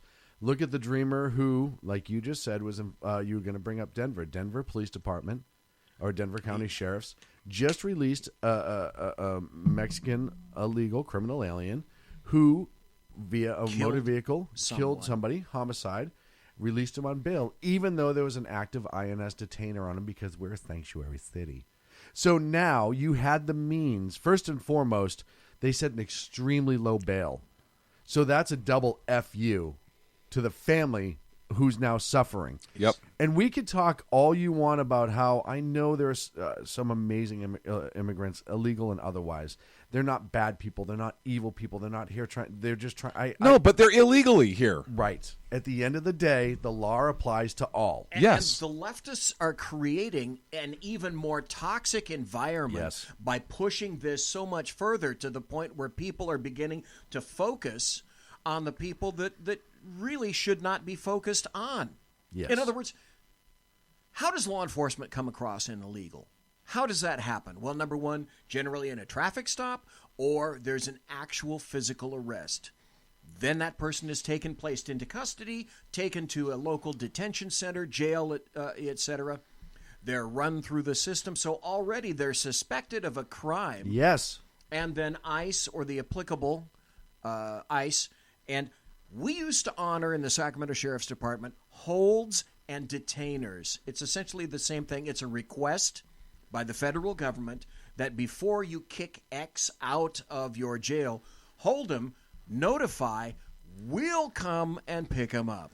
Well, and like, I don't know who said it the other night in the news, but all that somebody had to say is, hey, all you do is call ICE and say, hey, we're releasing this guy at 7 o'clock. Be at the corner of walk and don't walk when he walks out that door, and you can pick him up. You don't have to go to his house. You don't have to go to his place of work. You don't have to interrupt his wife or kids if he has a wife and kids. It's way screwed up. And if you look at the history of those who are illegal that commit crimes, they flee. So when you're setting bail schedules, you look at that and you say, okay, is this person a flight risk? If that's just discriminatory. If they're a citizen, I mean, you look at it right now. If they're a citizen, how many times do you hear about who did they pull the passport from recently? That was a federal employee. They got jammed up in something. They pulled their passport so they couldn't flee the country, right? Set a ridiculously high bail. They didn't commit murder. Yeah, I'm not saying what they did was right, but this person doesn't have a passport to pull. You set a low bail schedule or a low bond amount, and then you let them walk out the front door knowing the vast, by and large, you're not going to percentage see him of again. illegals. You'll never see this guy again. California is insane. Another case in point. Well, I mean, that goes without saying. As you well BZ. know, Sir Clint, California wants to eliminate bail. Yes. They we talked do. about that, 2-3 weeks ago, 4 weeks ago. Well, that's concomitant with everything that we're talking about. Well, hell, why set bail? Dude, just sign a promise. Sign a promise. Just to say, appear. pretty please promise. We'll give you a copy, and because we trust you, there's the door. That's called a summons. You promised to appear at this date and time. Yeah. So now it just summons everybody. Why book anybody? We're just giving them a ticket. Yeah. Everybody gets a summons now. Everybody, ticket for you, ticket for you. Okay, sir. Ticket for you. We have you detained for homicide. You were seen by 4 different individuals who identified you, and we have videotape surveillance of it. And so I just need you to sign Press right here. hard 4 copies. 4 copies. This is not an arrest. This is a promise to appear at this date and time. It's not an admission of guilt. Right. Heaven forbid. Your court date is printed on the bottom. Make sure you show up 5 days prior to get your booking photos and fingerprints done. The fingerprints won't go anywhere. We're not going to send those anywhere. We just want them on file. Yeah, we just want to make finger paintings out of them. We just have, and it's not really a big fingerprint drawer. card. We want you to finger paint like a turkey and make like a pretty picture out of it. Now I do have a question. We like that one. We start talking about the federal government. You start talking about that was fucking brilliant, by the way, Sean. Crack a smile. Sorry. I'm laughing like a I son know of a that was bitch, great. Okay? I'm laughing for that was him. great. Thank you. Hey, back before there was applicable laws in a land that was land of the United States, we start talking about 10th Amendment, etc. At what point can the federal government say, hey, if you guys aren't going to enforce state and local laws and you're just going to do this stuff away and now you have a potential lawlessness, we're going to send the U.S. Marshals in? I'm a big fan of the U.S. Marshals. I'm just saying, at some point, if you're the federal government, Marshals are some badass mofos. But the original ones, badass mofos. The original ones. There's some today, and some today, but right? Some right. Some today. You look at the constitutional authority of the U.S. Marshals. My. But hold on. You look at the constitutional authority of the U.S. Marshals, right? Yes. Started by George Washington. Yes, and they can enforce what? Everything. No. Pretty much. Pretty much. No. Pretty much. No. Pretty much. No. Pretty much. No. On some level. No. Yes. No. Yes. No. Yes. No. So... Now, are you asking what is their primary responsibility now? Actually, what I'm saying fugitive apprehension. I know. Yes, and custodial transportation. Correct. Et cetera, et cetera. Yeah, they're not an investigative branch per se, unless they're investigating a specific fugitive. Right, or threats against like judicial folks, right. Shit like that. But once you start getting into, and I say the U.S. Marshals because they are constitutionally recognized by George Washington. So if you need, they're recognized. Yeah, you could, right. The Marshals go handle it. Right. Unlike some other federaal agencies that have just kind of showed up and there's never been FBI. a lot of some of those guys are fucking big idiots. But I see that there. But what I say is, if you're the federal government and you now have a state that's refusing to protect its citizens, they're American citizens first. We got to remember that. They're refusing to keep peace or you start looking at the Old West. What happened then? The federal government sent the U.S. a marshal in Deadwood. to enforce law. Bass Reeves. And I am not a big Bad fan. dude. We've talked about posse. We've talked about posse comitatus. We've talked about all of these things, right? But at what point can the federal government say, you're not protecting your citizens and they're American citizens and we need to do something now because you're not? That's a scary, slippery it's slope, right? Scary, slippery slope. Tremendously scary, slippery slope. But if they're not enforcing laws, that's one thing, right? But even if they're not enforcing their own state laws, that's a little bit different. Right. But once but if they're not protecting their citizens from criminality, federal or otherwise. How awesome would this be? Hang on. It begs a question, though. Hear me out on this. I hear it. He's got a theoretical brewing I've got a theoretical brewing. Here it comes. Governor Jerry Brown or Attorney General Becerra either fail to appear for court. Hear me out on this. I like it already. I like it already. Hear me out on this. Or they lose. There's a federal order and they refuse because they say they're the state of California. U.S. Marshal's Office comes to said state of California state capitol to place said person under arrest. California Highway Patrol is charged with protecting the state governor, the state capitol, and the state governor. And they are his protectors. And they are his protectors. And can't let any harm come to him. So the marshals, or the highway patrol, arrest the marshals for obstructing their duties and trying to place under arrest the governor. And then the marshals arrest the highway patrol officers for obstructing with a federal process. And then the governor goes to jail anyway. That'd be so awesome. So Yeah, I wonder who's going to win that one. But quite simply comes down to it says to protect him from harm, right? So if they have a legal warrant and they have no intention to harm him, they know that as a prisoner he has rights. He will not be harmed. However, he does not get to escape lawful prosecution. Nope. But could you imagine? Oh God, yeah. Mr. Governor. My favorite part. Yes. My favorite part is the phone calls that are going in circles. Like, well, that's not me. Call this guy. No, that's not me either. Call this guy. Holy shit, I died. Like, I quit. I'm retiring today. I quit. I'm retiring today. I'll sign anything I can sign. I'm going home. You've been here 5 years. I don't give a shit. But yeah, no, it does beg the question. At what point can you? All right, so let's remove that. They impeach all the state government, or they bring charge against all the state government for failing to protect their own citizens. Or I would say elected officials as well. No, let's stick with, because I don't think there's no section for failing to protect your citizens, right? But there is for providing aid for being a principal to a crime. And everybody who passed that, the 18 U.S.C. 2, I just read that statute. So if they are helping them continue their criminal behavior by remaining here illegally, every single one of those fuckers who voted for that and is enacting that is in violation of that statute, in my humble opinion. And how awesome would it be for the Attorney General to charge every single, California State Assembly and California State Senate. Yes, Mr. Federal Government, Mr. Attorney General. I need to see the official rolls and official vote tallies. What's your tally for this bill? We don't have that. Oh, it's public record. We have it right here. Never mind. And we need to see who signed this bill. Oh, Governor Brown, you all knowingly provided aid. You are all being charged under 18 U.S.C. 2 as a principal to this crime. Thank you very much. No, I look at. Where have they not, by passing this law, where are they not in violation? I agree wholeheartedly. I was going down the road that I don't know the California Constitution well because, frankly, it's been destroyed, and I know that. I was saying that if there was some sort of provision that charged state and local government with a duty to protect their citizens to the best of their ability and follow laws, and it not be enforced. That's where I'm going with it.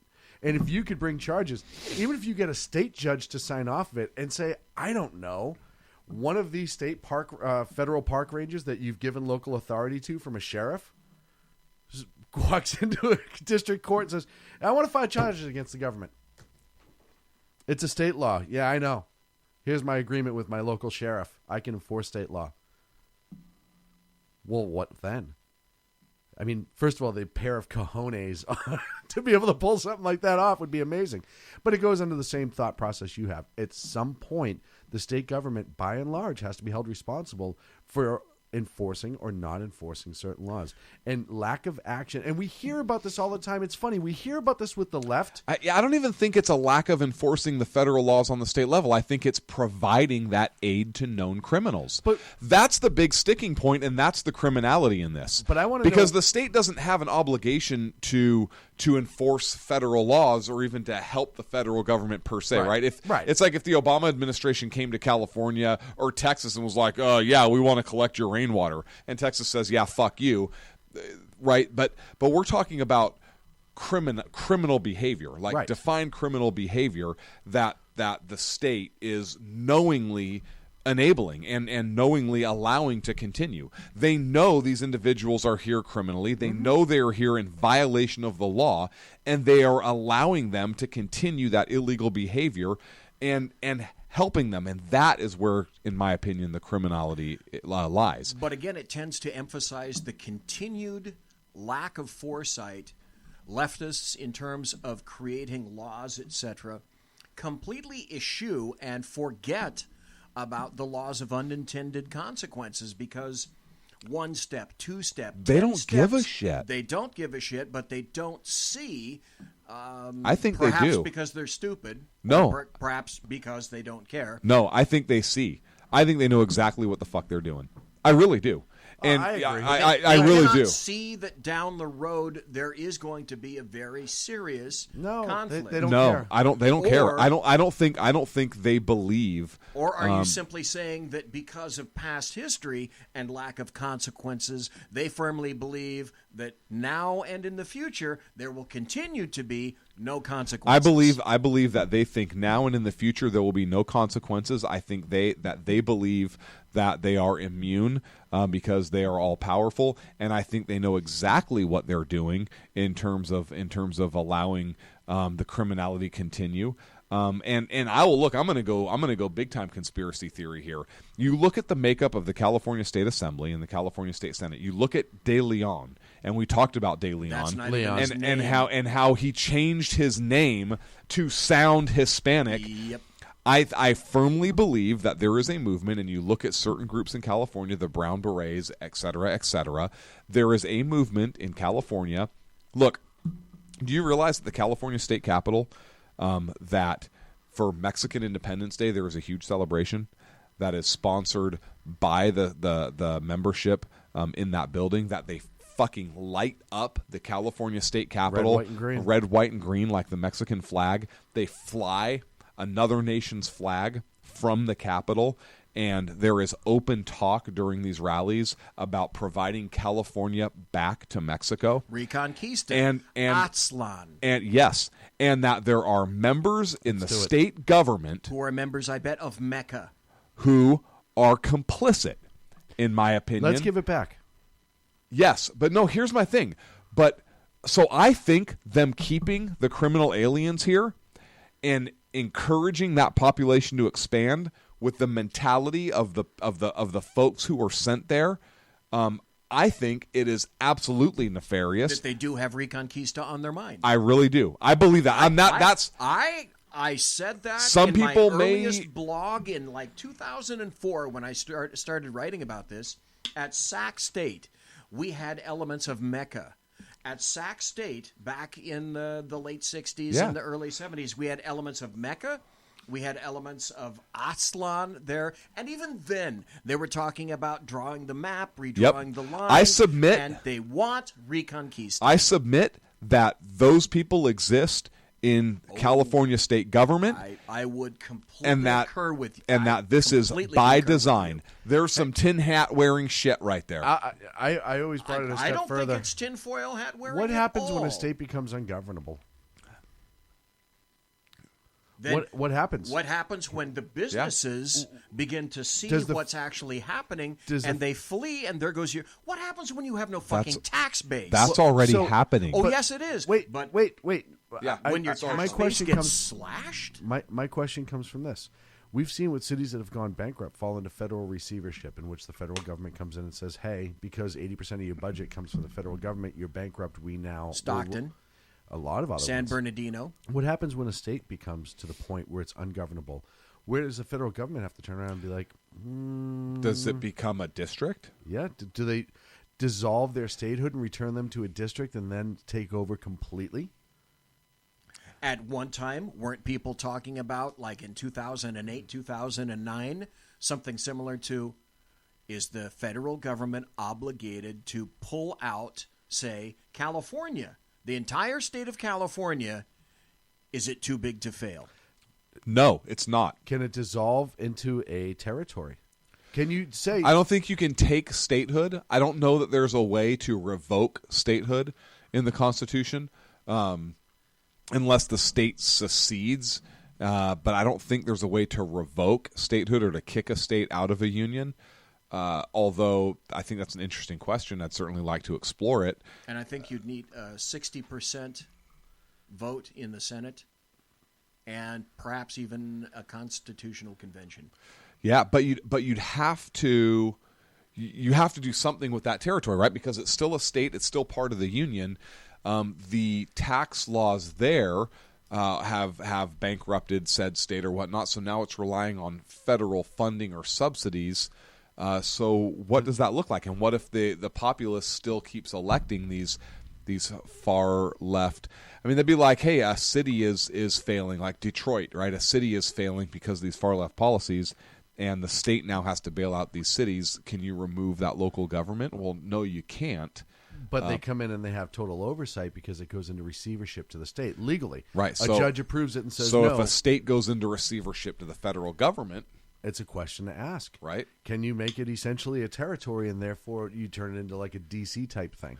Yeah, I don't know. It's a crazy. I don't know that it can turn Jerry into Brown, we're late for the break. Jerry Brown is already lying. He said that California has a $6 billion surplus. All right. Correct? What do we know about the train to nowhere? It's already $10 billion over. $3 billion in the hole. I thought it was 10. So even before Jerry Brown finishes his sentence, it's a lie. Yeah. Well, as soon as he opens his mouth, when it comes to anything to do with what budget, I think he was talking about general funding. Oh. I don't think he's talking about projects that are on budget or under budget or over budget. So I think he's talking about. But I could do that too, right? I could just turn around and say, I'm no longer going to pay this stuff. So my personal finances, I now have a surplus every month. Yeah, that stuff's going to get me in trouble later. But right now, I have a surplus. Will it really? Will it really? Yeah, who gives a shit, right, folks? Oh, you canceled my credit card. I ain't trying to fucking buy a house anyways. Will you guys let me pay it with my credit card? Because I'm up against a break. When we come back, yes. And why does your credit card, Sackhead Sean? Why does it say Pep Boys? Well, hey, you know what? It's still a good credit card. I can get oil. That says Burger King. Who has a Chipotle Visa? Is that a Goodwill American Express? Dunkin' Donuts MasterCard. I expect that. Goodwill Amex. Yeah, I have a $4.52 limit. I can buy anything. Remember the Bank of Alex Brown? No. That was here in California. It was an agrarian bank, and I always used to point fun at it. And 1849, right? Said Bank of Alex Brown. That'd be like the fucking bank of Biff the Duck. You know what? I would bank there. Trump should wear a maid outfit. All that and more right here on the Sackheads Radio Show live on the SHR Media Network. Hell yeah. You're listening to the SHR Media Network. Good evening. Broadcasting behind enemy lines in occupied California, the bloviating Zeppelin's Berserk Bobcat Saloon radio show is featured on the SHR Media Network every Tuesday and Thursday night for 2 hours at 11 p.m. Eastern and 8 p.m. Pacific. Whilst manufacturers are running out of metal for the diapers of the leftists, BZ continues to radically change the world of leftists, one diaper at a time. Stop balancing your checkbooks. Stop cleaning your fish tanks. The bloviating Zeppelin's Berserk Bobcat Saloon radio show is your magnet for truth, justice, obesity, a darkened studio, and late-night freedom. No United States of America freedoms were abridged in the making of this ad. Human by race, Christian by faith, American by nationality, and conservative by choice. Reverend Ralph J. Chittum Sr. is the right guy on SHR Media from 8:05 to 9 p.m. Monday through Friday. And if on the rare occasion I am ever wrong, I will still always be right. The right guy on SHR Media.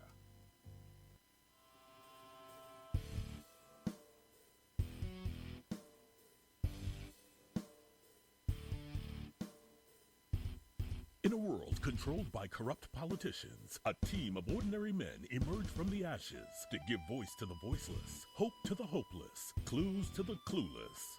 Sackheads Sean, Sackheads Clint, and Sackheads BZ. The Sackheads Radio Show every Wednesday at 8 p.m. Pacific and 11 p.m. Eastern on SHRmedia.com. Watch on YouTube, Facebook, and the High Plains Pundit Network. The best in late-night conservative talk. The Sackheads Radio Show, only on the SHR Media Network. Go ahead, I'll say it. Some of the best A-roll is going to be B-roll. Like, what are you talking about? The last question really cut a couple seconds. Yeah, I'm a freaking artist. I can't just come up with this shit off the top of my head. Are you freaking kidding me right now? Good point. Exactly right. Hey, this is Michael Wright. And I'm Shannon Wright. Join us for The Right Way with Shannon and Mike, Monday through Thursday from 7 to 9 a.m. right here on SHR Media. Why are they joining us? For fun things like sports, politics. Oh, maybe some news and entertainment?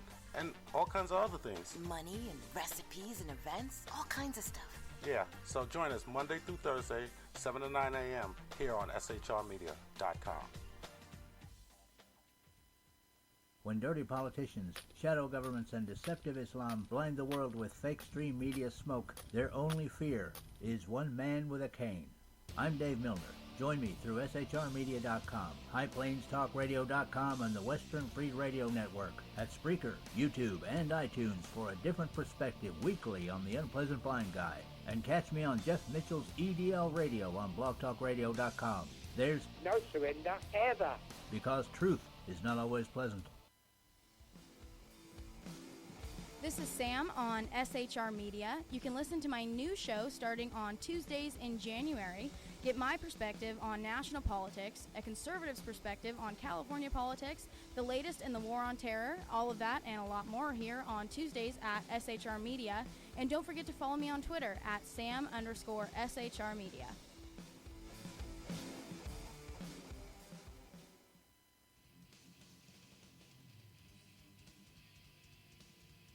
Beware, the Jersey Takeover is here. Every Monday through Friday, 9 p.m. till 11 p.m. Eastern Standard Time, you can catch Reaver Common Sense Show hosted by Jersey Joe, right here on shrmedia.com.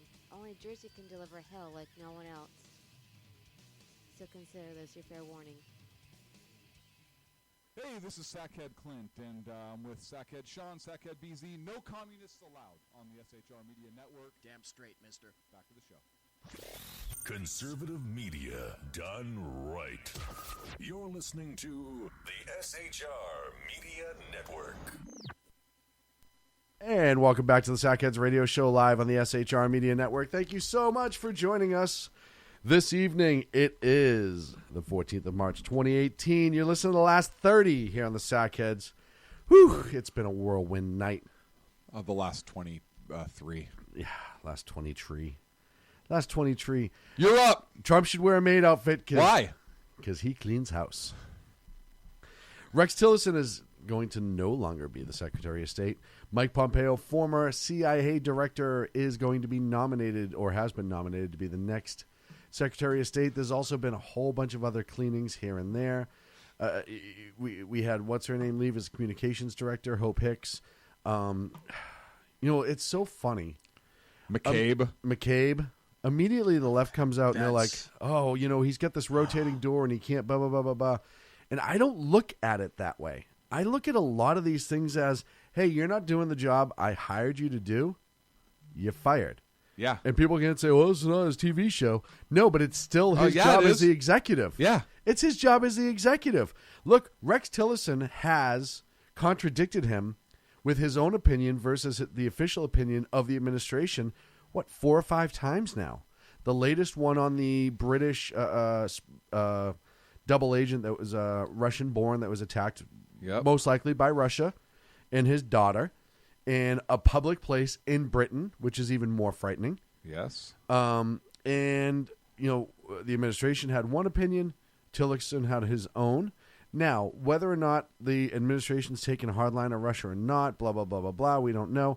The simple fact of the matter is, as Secretary of State, it's your job to promote what the administration wants you to. And you don't call your boss, commander-in-chief, a moron. Right.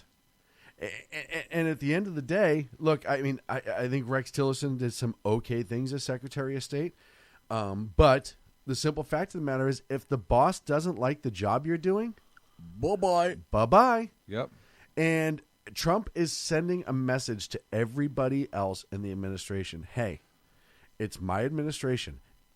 And if you do not follow our policies and our plans, then you can go find a job. And that's okay. It's amazing to me how when anybody left the Obama administration, the left and MSNBC and all those other idiots would talk about how they're moving on to greener pastures and how greatly they served their country and how they did what they would. Now it's time for them to move on. What a great job they did when they were there. Right. Yep. Eric Holder, the guy was impeached when he left, Everyone was talking about how it was amazing, what an amazing job he did, and how he's going to be missed. Was he impeached, or did they just recommend? They just recommended charges. Articles of impeachment, right? Or he chose not to prosecute. Remember? Yeah, they recommended a complaint against him for. Yeah, and then he chose not to investigate and prosecute. Himself, right. yeah. So he did a great job, marvelous job. Look, this is at the president's will. And what he's doing is sending a message. If you don't fall in line. Like Comey. Well, there were leaks, too, right? There were absolutely leaks. McCabe, this was delicious. McCabe. We were talking about this earlier. Andrew McCabe said he was going to resign. And now the FBI's OPR itself, the Office of Professional Responsibility, called up Sessions. Hey, Jeff? Yeah. By the way, we're the FBI OPR, we're recommending that you terminate Andrew McCabe before he gets to retire. His pension. We recommend it. Sessions wasn't recommending it. OPR called Jeff Sessions. That was their recommendation. If he still has a job come Sunday, he gets his benefits. Yep. If he does not have his job come Sunday, then he does not get his benefits. OFW. Yep. So, look, with Mike Pompeo leaving the CIA, it opens up a big hole. And the funniest, obviously, the director of the CIA, kind of a big deal, right? Kind of, just a little bit. So Trump, being the misogynist that he is. Yeah, what a dirty, dirty misogynist. This guy just hates women. He must be a masseuse.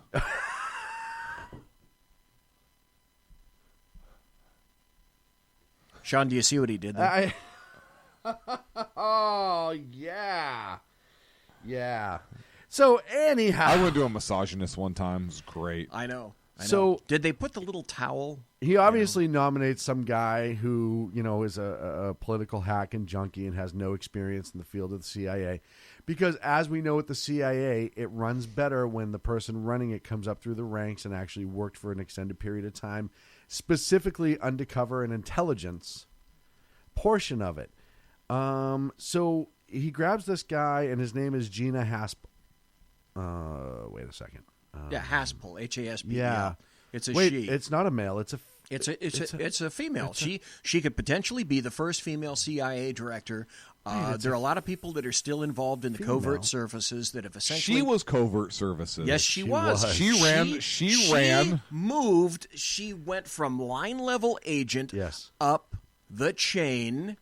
And for everyone that I've spoken to, that I have still some contacts with, have said everybody at the CIA respects her because she's done what most of these other fucktards didn't.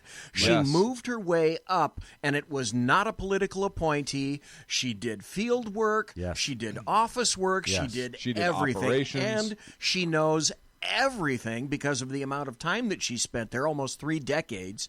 I think it was 27 years. So she knows the inner aspects of the CIA like almost no one else because she knows history. Yep.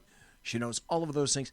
I'd vote for her. I'd nominate her. I'd confirm her in a second. Well, and you look at the left is immediately freaking out because she was involved in enhanced interrogation. Waterboarding. Oh my God! And it was such a horrific act, and we swore we'd never do it again. But okay, so that's the policy. If that's the policy of the president, then she won't do it. Well, I don't think that's Trump's policy. No. What I'm saying is it doesn't fall. Yeah, if if Bush says, "Yeah, we're doing it," and then she does it. Right. If, and Obama says, "Yeah, we're not doing it," then she doesn't do it. Her boss, Rodriguez, at the time, gave her the order that was what was to be done. Yep. Okay. She's won praise from everybody from James Clapper all the way up and down the Obama administration, the Bush administration. She joined the CIA in 1985, career spy master, extensive overseas experience. She worked in the black site prisons.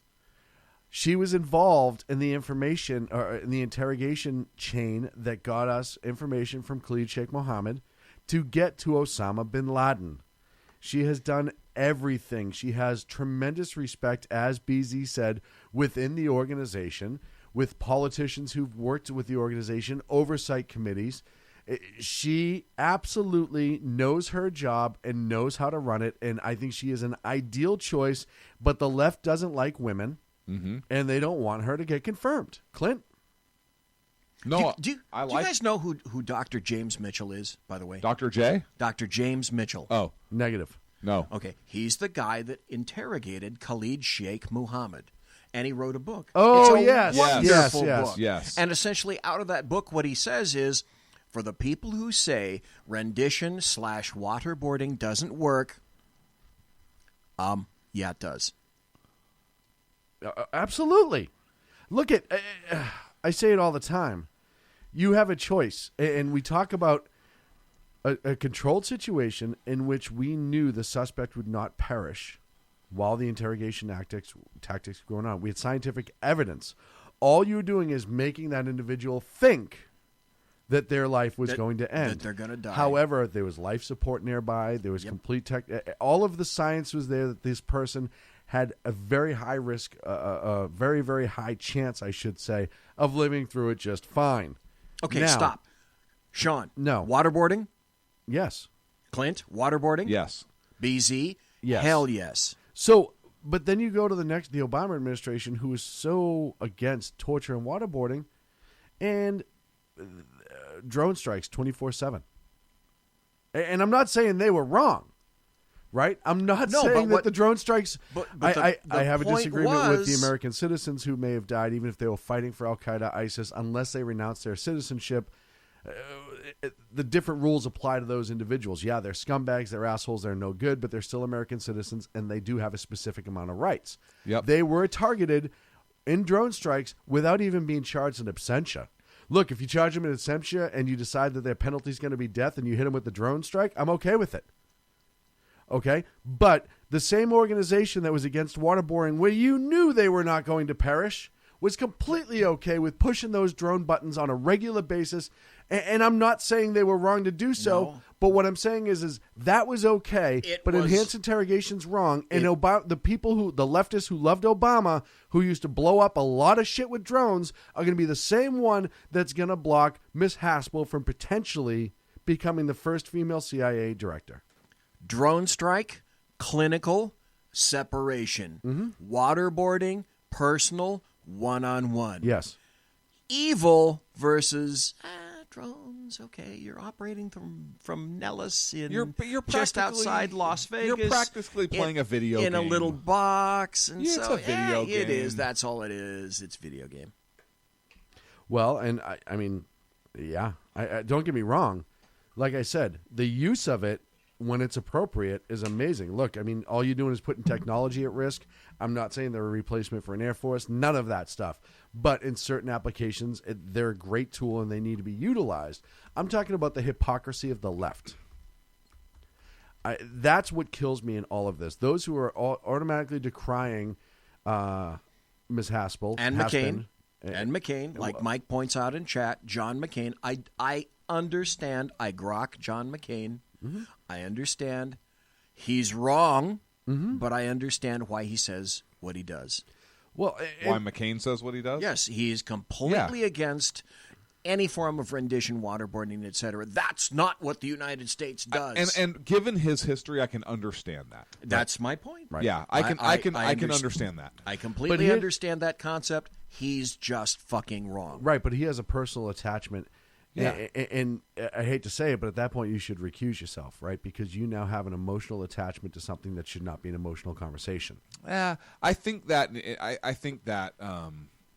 in this case, and there's no love lost for me with John McCain, but I think in this case, I can not only understand his perspective, but I would support his. How do I word this? I don't want to say I support his vote against it, but I would understand his vote against it, and I support his right to cast that vote without recusal or anything because he understands how it affects the individual, and I think in that case he firmly believes he's doing the right thing for the country. I understand his vehemence against it. Yes.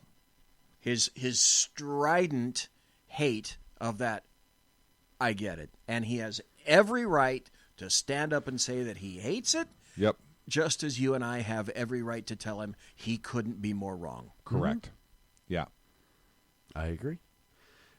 So, look, I mean, to go back to the initial point, the Trump administration is making moves, and I think they're making moves that look at the biggest news of the week, and we didn't talk about it, really is the fact that North Korea is going to come and have a conversation about their nukes because of the amount of force and pressure that was put on by the Trump administration. Yes. Clint? When was the last time they cooked off a nuke or a missile test? It's been a while. And here's the thing. Even the left, there were freaking pundits on the left who have talked, who are no fans of Trump, who have said, we didn't see this coming. Well, not only that, but they've said, this is because of Trump's policies. Well, even the South Korean government who got the message from North Korea said this is because of Trump's hardline stance. Well, and the other thing that has been said in leftist circles and leftist media is CNN has specifically said, I forget who the journalist was or the reporter or whatever, but said, look, if he pulls this off, if he has this meeting and North Korea begins to change their tune, he is going to be a great president. It doesn't matter. This will be the hallmark.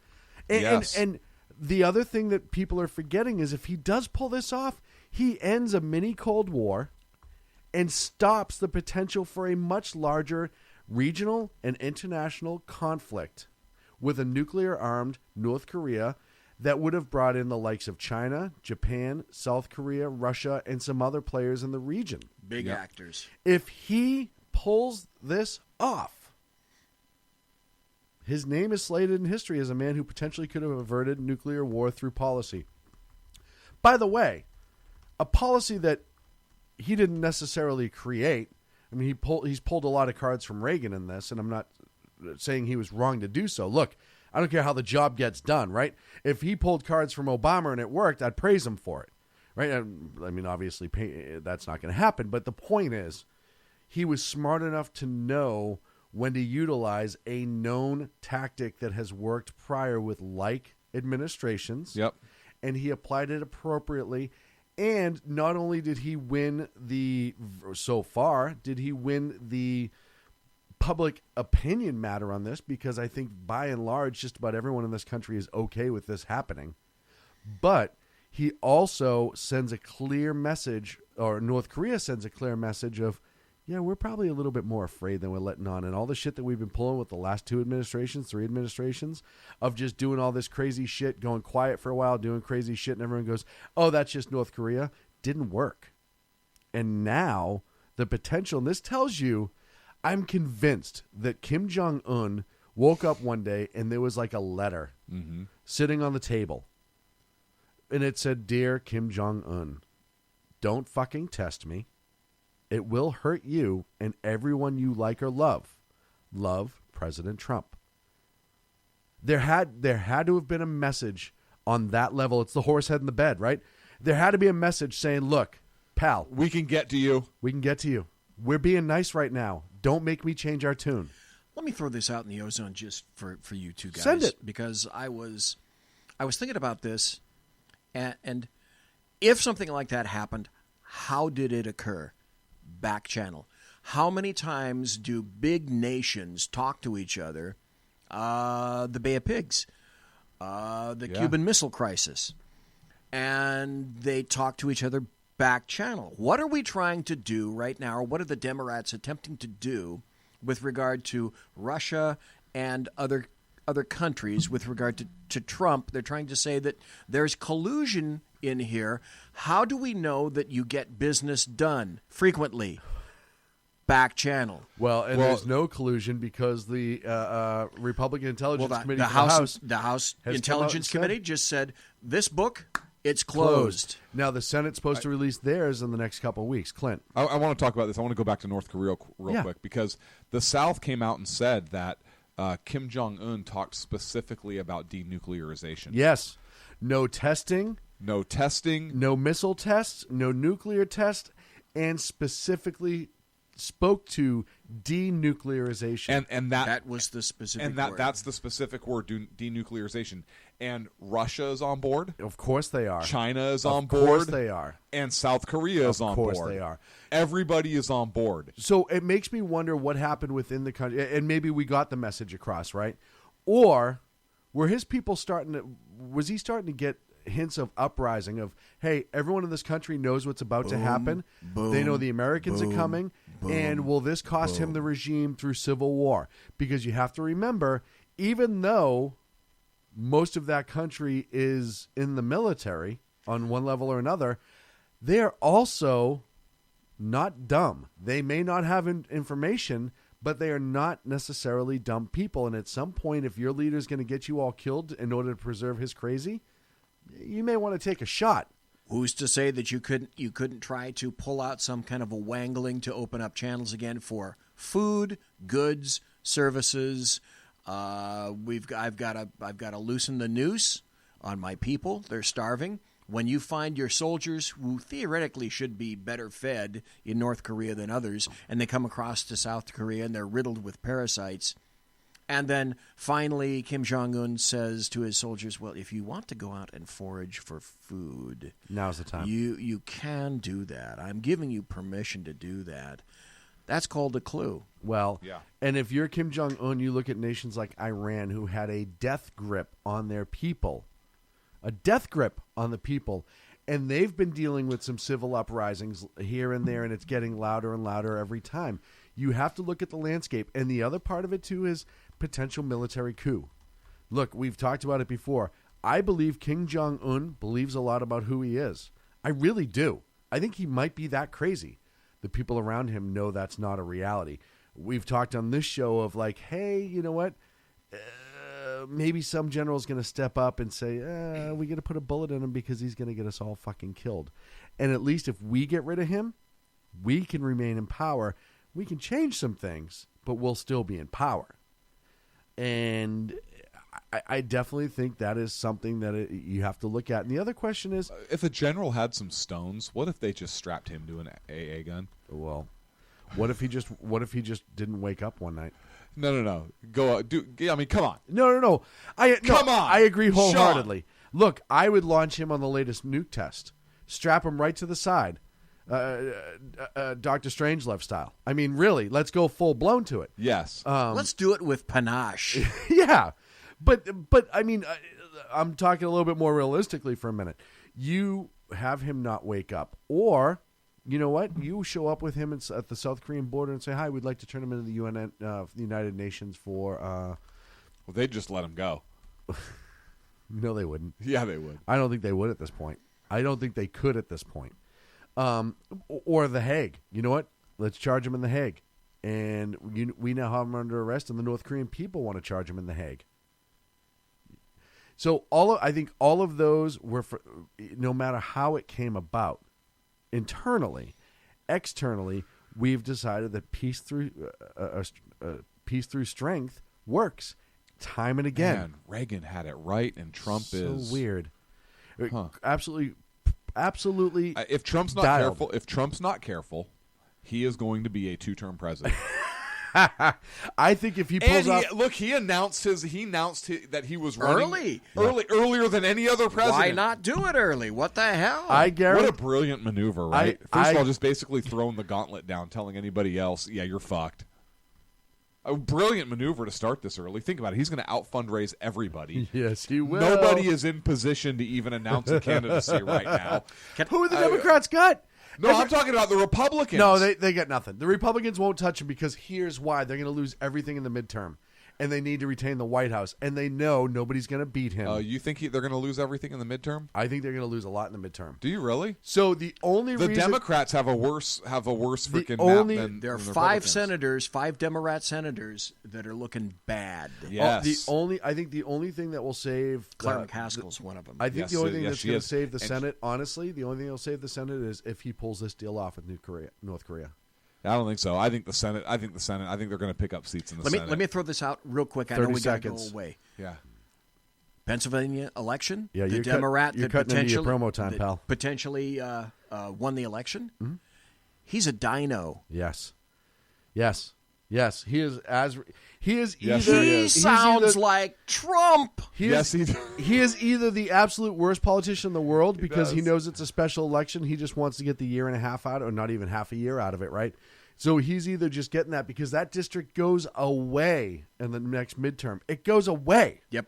So he's either a humongous liar, and at which point he'll never be a politician again, or he's a Republican who didn't want to get primaried, so he ran as a Democrat. And they ran a piece of crap against him. Look at when you're a pro-life, pro-gun, pro-Trump, anti-Pelosi Democrat, you're my kind of guy. Yeah, you'll go far. I'll have a conversation with you if that's in fact what he is. Right. And maybe he is. I don't know. I think he's a liar, but that's just me. You know what?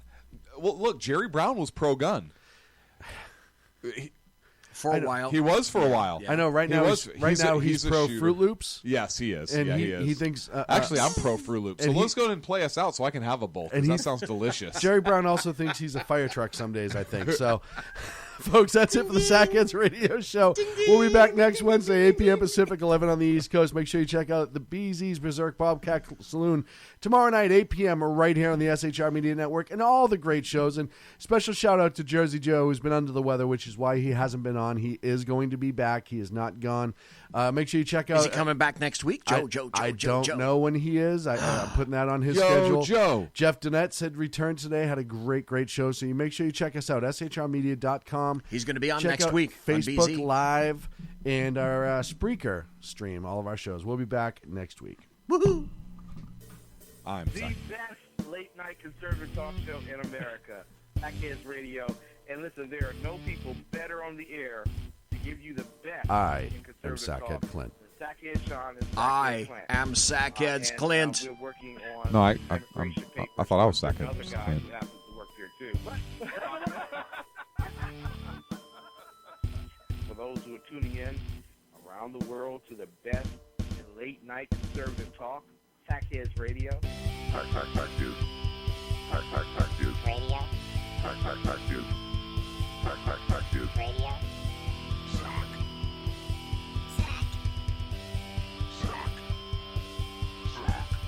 The best late-night conservative talk show in America. In America. In America. And in this web was a large, I'm pretty sure it was the biggest spider I've ever seen.